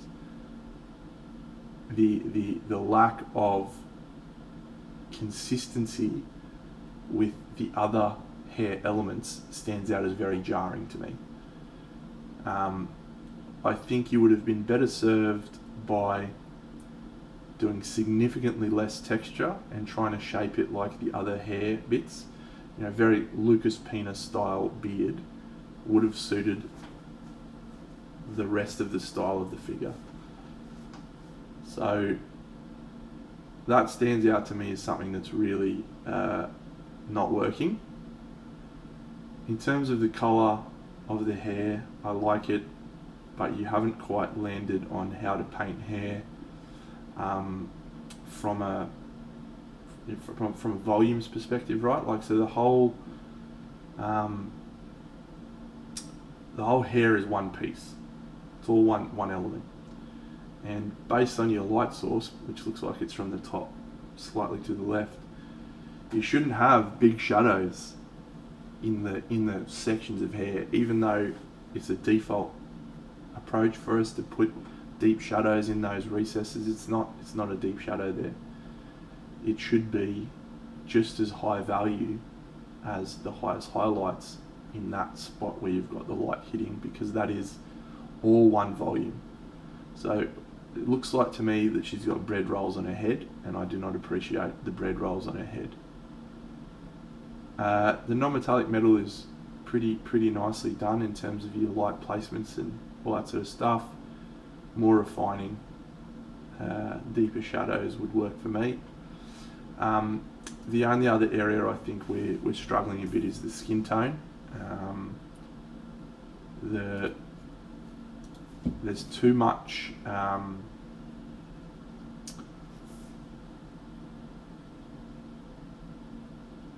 boring pink skin tone and not enough interesting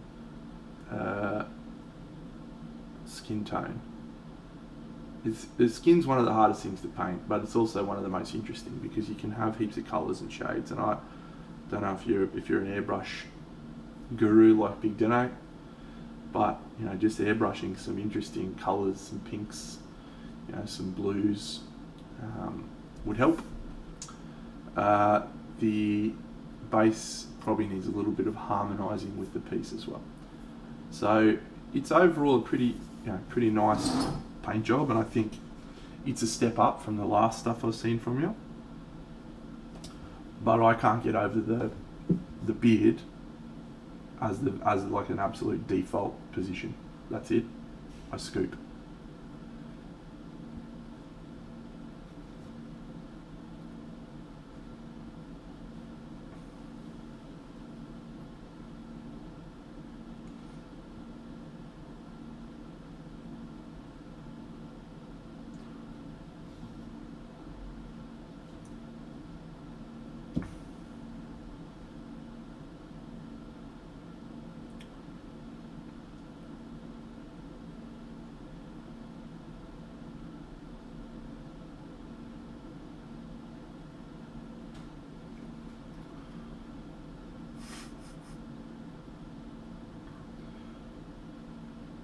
I'm cool with the wet feet.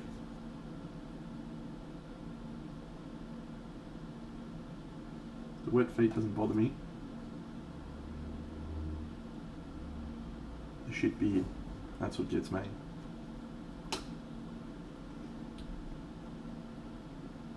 What colour should we do the fucking mane on this guy? I seriously have no idea.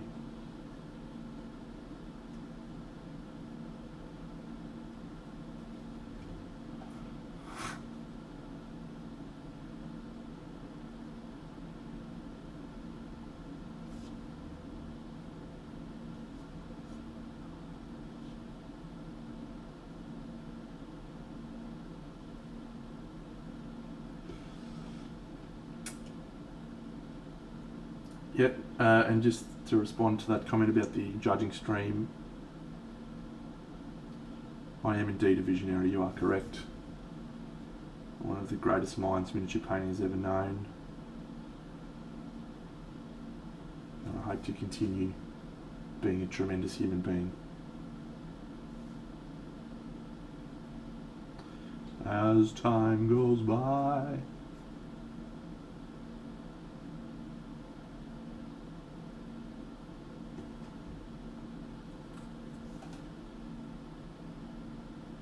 Crimson magenta. Ooh, interesting. Interesting. Well, let's talk about the palette a little bit of the piece and the story, because that may help shape some of the decision making.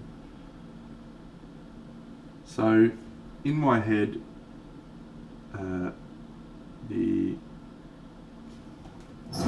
story is all about this dude at the top, Araman, who has opened a portal into Hyperborea. So he's bringing the Roman legions through into Hyperborea to invade, to take all of their lands, because he's Roman and that's what the Romans do, which is glorious. That's why I put SPQR on the big bruiser. If you didn't know, that stands for Senatus Populus Romanus, for the Senate and the people of the Rome. All Roman legionnaires used to have that tattooed on their left shoulder, I think. Left shoulder? Pretty sure it was left shoulder. And in opening the portal to allow his forces entry into the Hyperborean lands, the earth has been broken apart like an eggshell.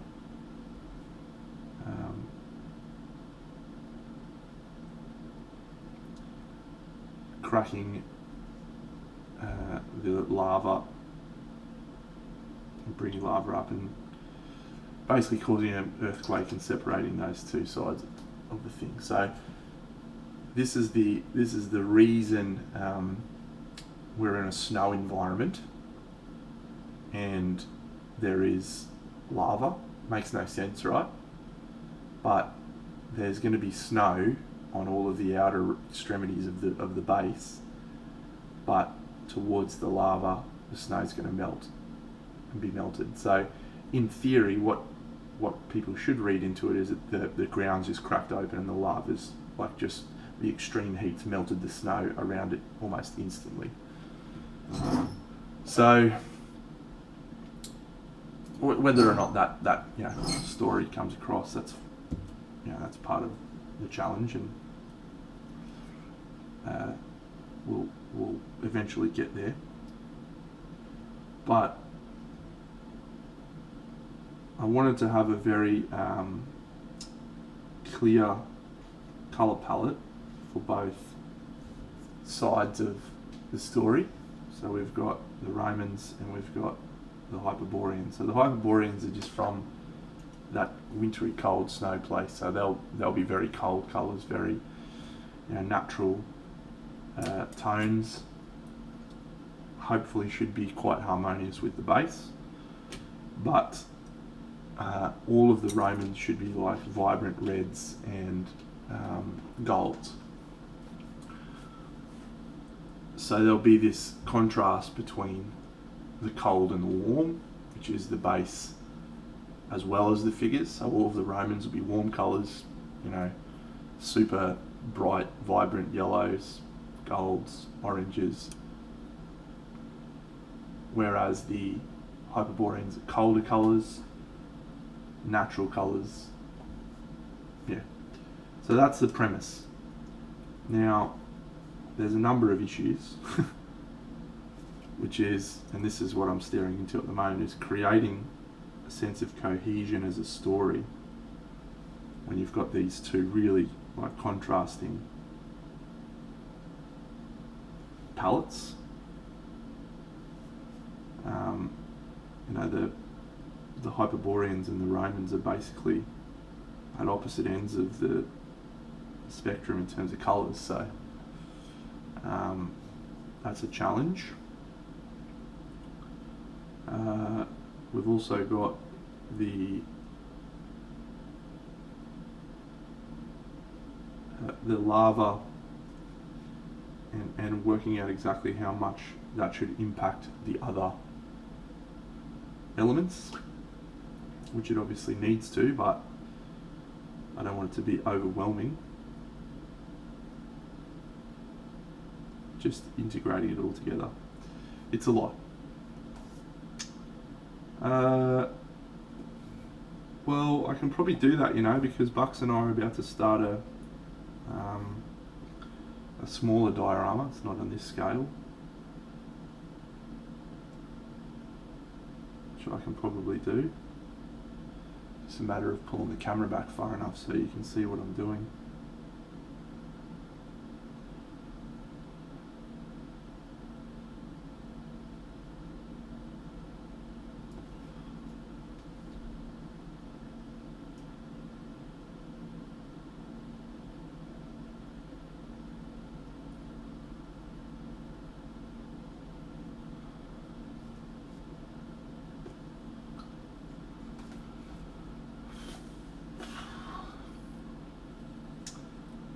Yeah, so I'll show you the base so far.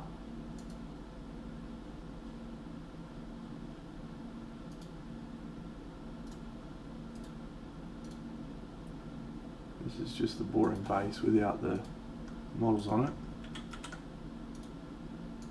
So you can see there is some glow from the lava coming up from underneath, but it's a matter of, it's a really delicate balancing act, I think. I don't want the lava to overpower everything else in the piece. But it's lava. It's got to glow. It's got to resonate as lava. Yeah.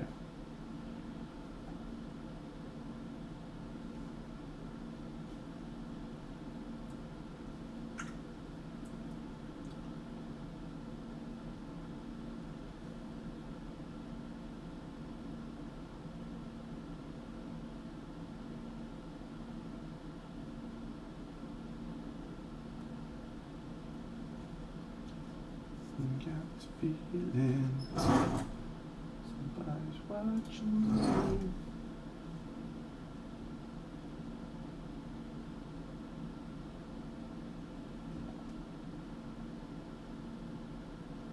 Yeah, I'm gonna do some orange glow underneath this bit when it's all finished.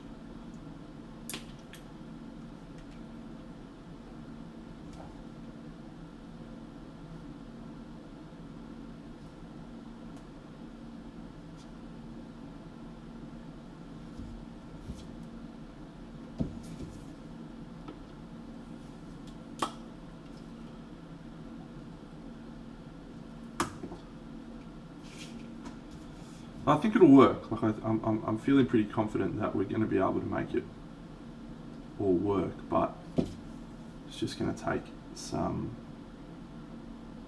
solid combining of all the various elements and making them feel like they belong together. That is how we will know we have succeeded or failed, if everything looks like it should be where it is.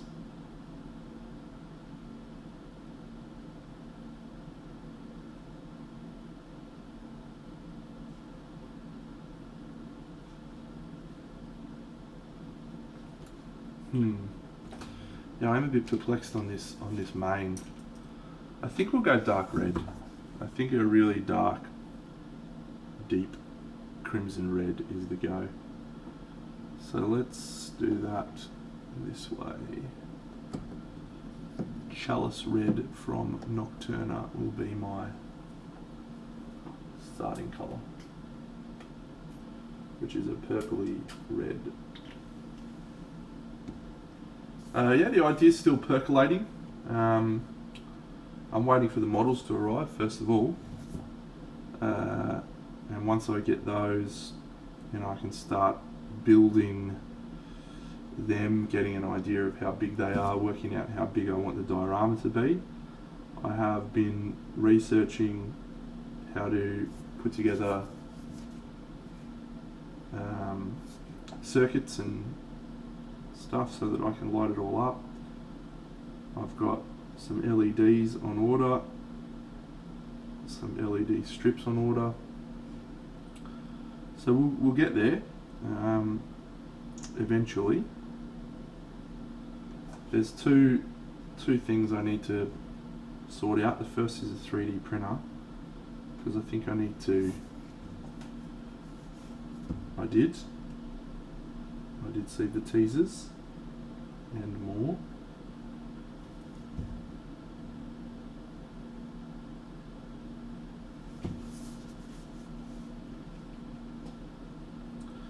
Yeah, and then the second thing I need to work out is a base. Like, I'm pretty sure I can do everything at the moment, except for the base. I need to find like a proper plinth that matches the vision that I have in my head for the diorama. So every time I go to like Bunnings or a hardware store or anywhere really, I'm just keeping an eye out for something that fits in with the shape that I want.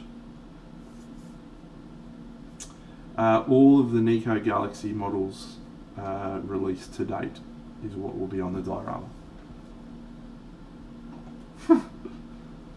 All of the lady Nico Galaxy models, actually. Don't want no short dick man, or any man for that matter, on my lady diorama of Steampunk City. Maybe it's like an Amazonian floating city. Yeah, the models are actually in the mail at the moment.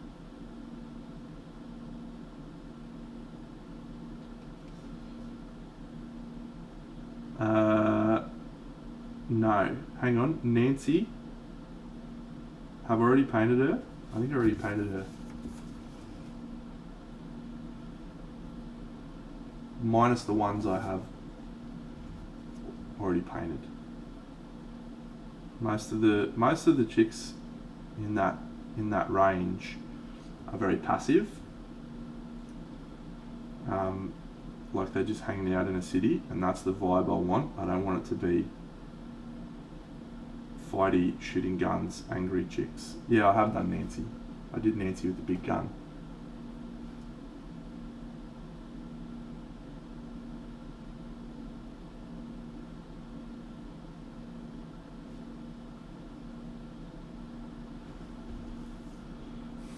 Yeah, already done Nance.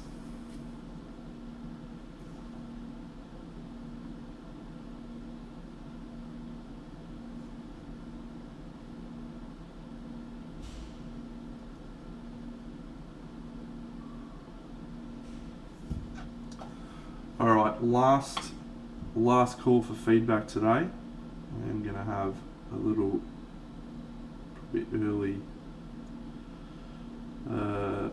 finish today, because I want to take little buddy to the dog park before it gets too hot.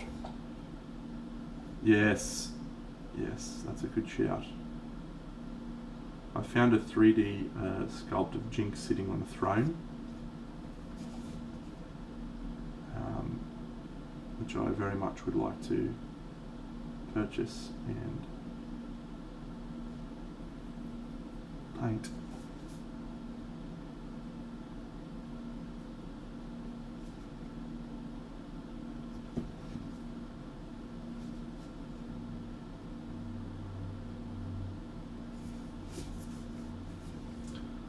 Nice. Yeah, love Nico's busts. Love the human being behind them. And the subject matter. Vipertron, I stream Monday nights, Wednesday nights, and Sunday mornings my time. So this is the Sunday morning for me. So I don't know whereabouts you're located. I am in the beautiful Australia. And so this is 9 AM for me at the moment. So I normally stream at night when it is night time for me. Yeah, so the zenithal is influencing that colour. So if you look over here, you can see that's a very blackish sort of purple, whereas over here it's more magenta and warm. But I guess what I'm using it for is less that, although that will influence some of the painting that I do later. But it's more about understanding where the volumes should be light, where they should be dark. You know, using that to help shape the decisions about painting.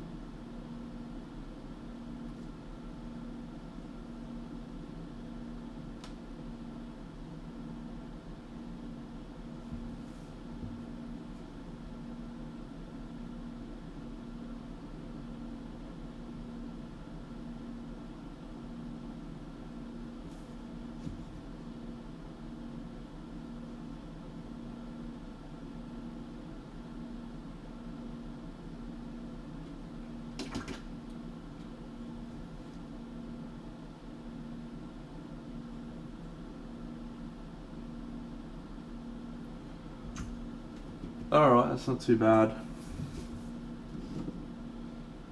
Let's just make this thing black so that I don't have to worry about it.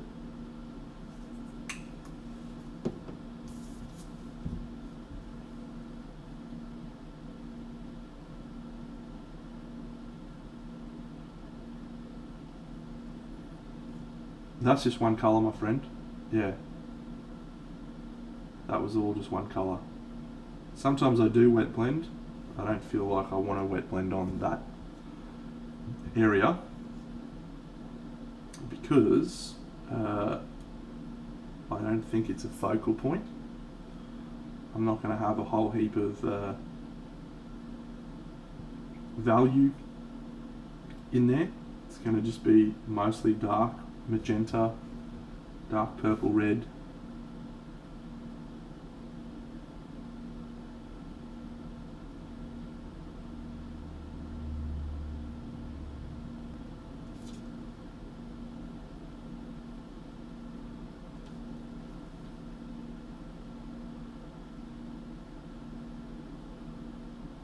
Again, talking back to something I was talking about earlier in the stream, it's important that there is various values across the whole piece. So we've got really bright, vibrant gold, we've got really bright orangey skin.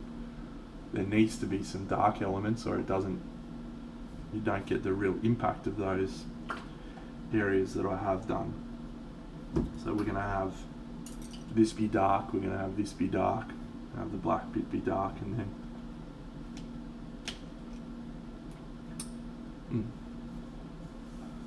I offer tuition for people that are willing to come to my house. I don't generally do online tuition stuff. I find it difficult, and also worry that I'm giving bad advice because you can't always tell what a figure looks like from photo.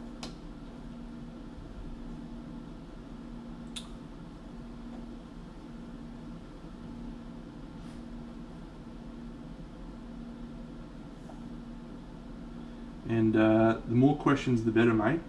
Questions make the stream more interesting because it gives me something to talk about. So don't ever apologise for questions. Don't ever apologise for being interested in something, unless that something is illegal. Then you probably should apologise.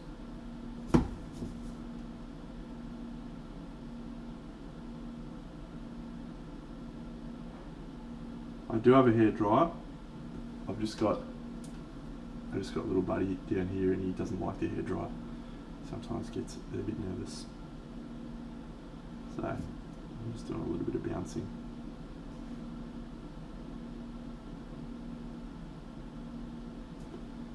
I don't think it was Hugo snoring.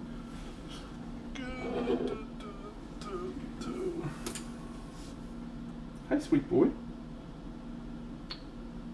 Let's put this on.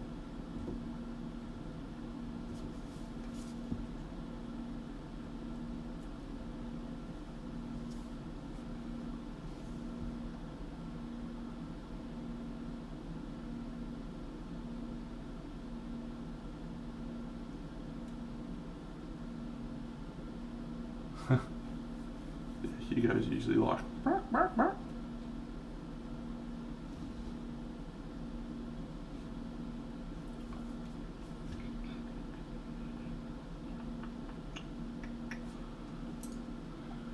So let's make this a really vibrant red. This will just be dark. But we'll turn it more red than purple. We just need to tweak these. Yeah, there's just lots of work to go on this guy. It's one of the most elaborate models out of all of them. Very exciting indeed to be painting it. Oh, little buddy. My goodness, he's so cute. I'll see if I can just...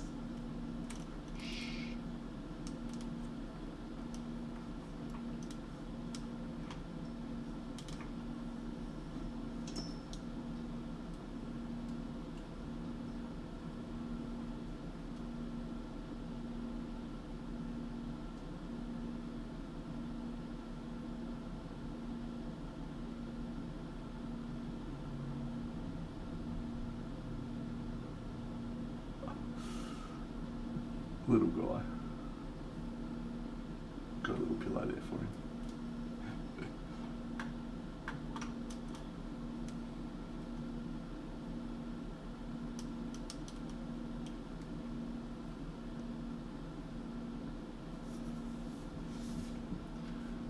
G'day Bucks, yeah, he's ready to go. He is ready to go now. He's been very patient all morning. He's having a good time.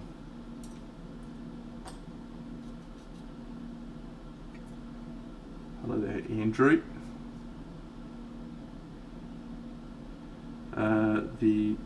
The crowd has asked, the glorious fans of the stream, the denizens have asked if we can do a basing and diorama construction stream. So I nominated our diorama that we are jointly creating as the one we'll be doing on stream. I'm glad you feel that way.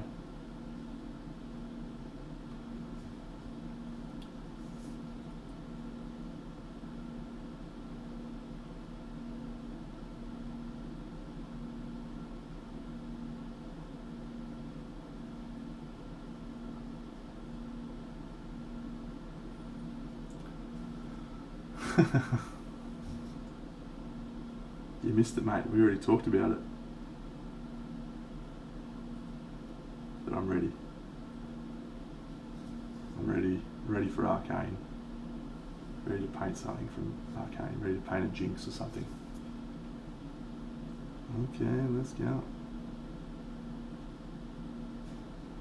Jinxie.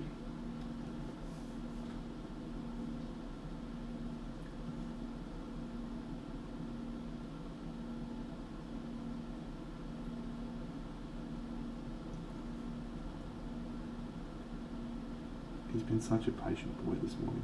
I should take him to the park.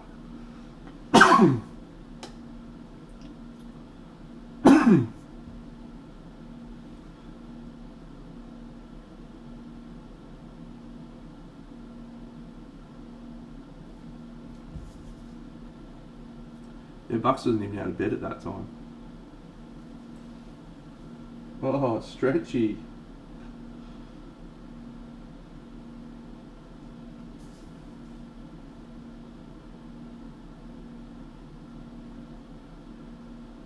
And Hugo got up at 6 o'clock.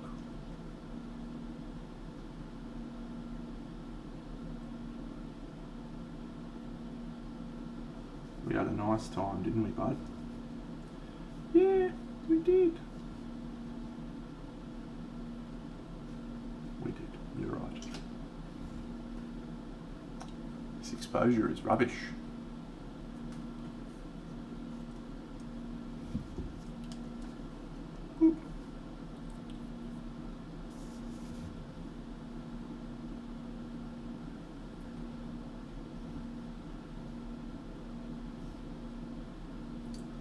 That is pretty close to what it looks like. Alright, let's just go a little bit of this one.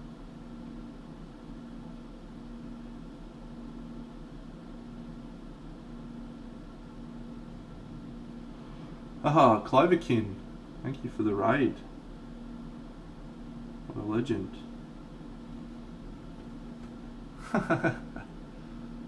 Awesome. Thank you. Clover raid. How good's that? Clover raid. All I can think of Clover raid is that, thank you, Cloverkin, is the movie Cloverfield. Hello friends, thank you. Let me show you a little bit of what I'm doing at the moment. So this is a big diorama that I'm working on. Here is a picture of it. It's a little bit aggressive.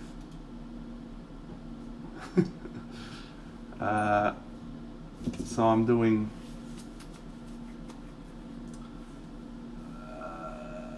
10 different models. So let me show you a couple of them, because I think I can't really reach too many of them, but I can reach this one pretty easily. Yeah, so this guy.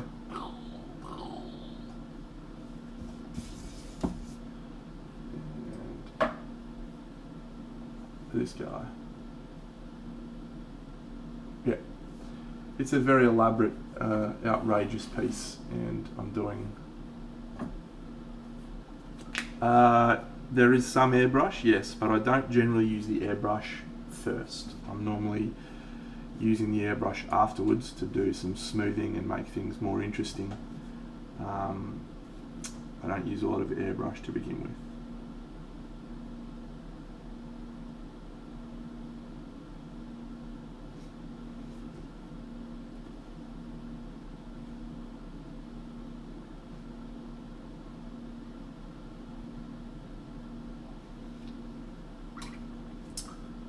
So everyone on my stream should go and follow Cloverkin. I don't have my thing set up, so I can't do it. I've got to fix my thing.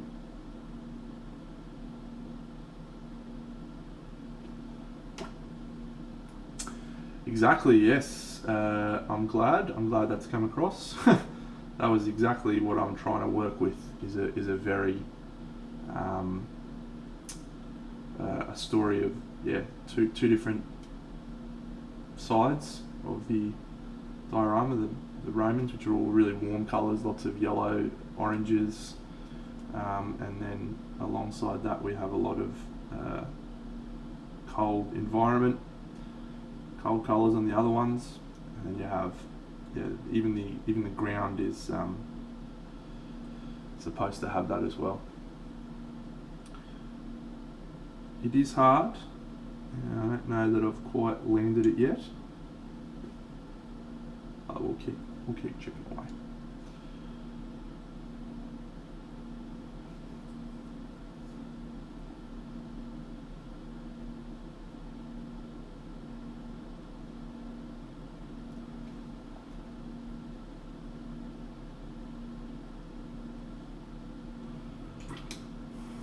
Oh, thanks Cloverkin for subscribing to me on YouTube, I think. That's what that means. Appreciate that.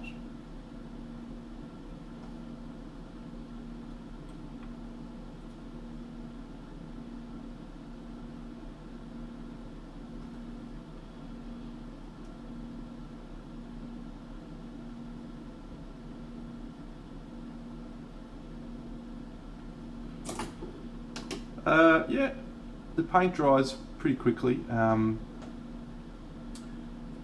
If you do sort of thin coats, which is normally what I do, like this sort of stuff, it dries super quick. When you do big thick coats like I did on this area, it does take a little bit longer. Jiggity Bits, thanks for following, champion.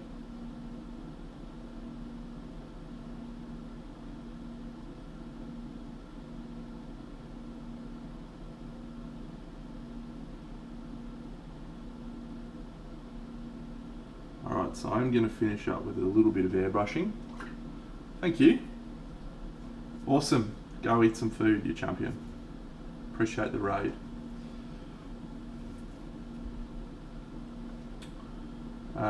Yeah, so let's just do some quick airbrush tweaks on a few areas.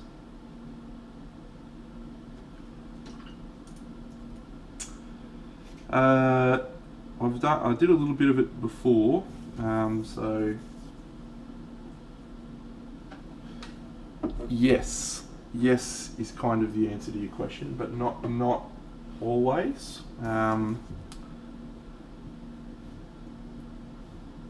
So what I'm trying to do when I use the airbrush, so I did this area and this area on stream. So the first thing I do is I build up the values. So I usually go from very dark to very light across the whole area. And on this particular thing, this dark area was really dark, and this was really light. And so what you have is a really harsh transition. So I then use a high value mid-tone, and I basically just placed it over all of these areas. And what that did is it diffuses the sharpness of the highlights, so you're getting a much softer transition, and it brings the high value stuff down towards that mid-tone, and it brings the dark value up towards the mid-tone. And so you're having this effect of reducing the contrast in an area. It can also have the impact on your intensity levels, because the airbrush tends to be very pastel. So I go back in with contrast paints or inks, or usually saturated intense colours, and then re-add intensity of colour. So it doesn't take long, sounds like it's a lot, it takes about 20 seconds normally. So yeah, if you go back and re-watch this stream when I was doing that, you'll be able to see exactly how I do it. And probably any stream of mine, really, because it's the only thing that makes me a reasonable painter, is my ability to do that.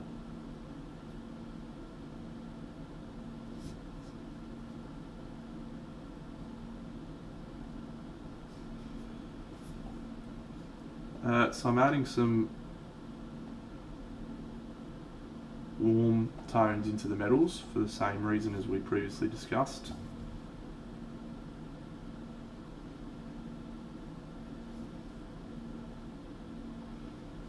With the intent to continue refining and tweaking everything.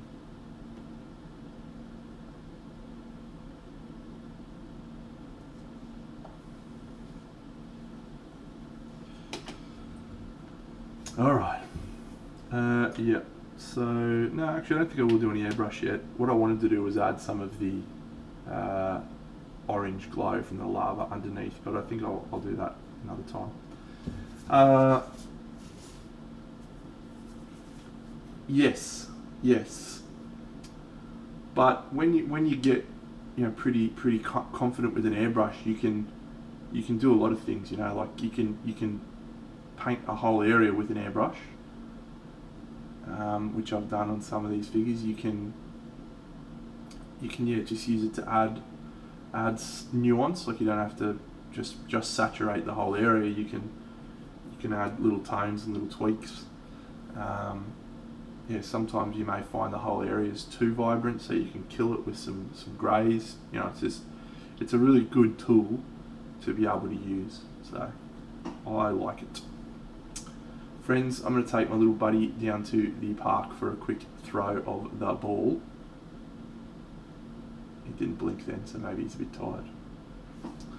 But yeah, Hyperborea it is. Go check out some of the other streams, my friend. You'll be able to, or go back and watch this one.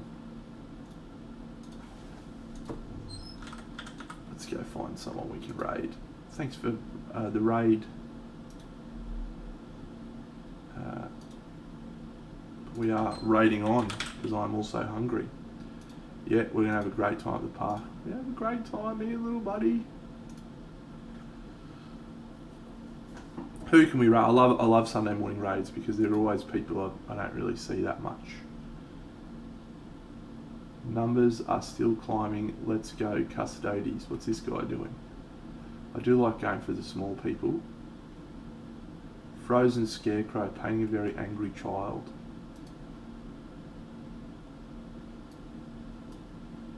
Oh, I like Grimkin.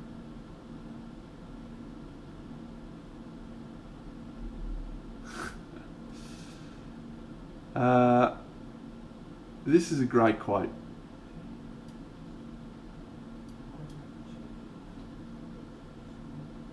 And this is almost enough for me to want to get over the top of this raid, this chap, because of that quote.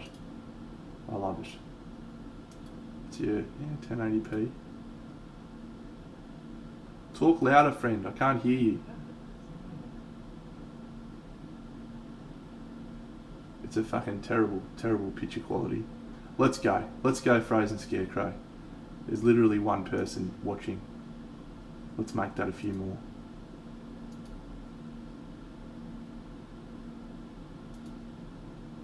Yeah, I'm going to get tired for sure.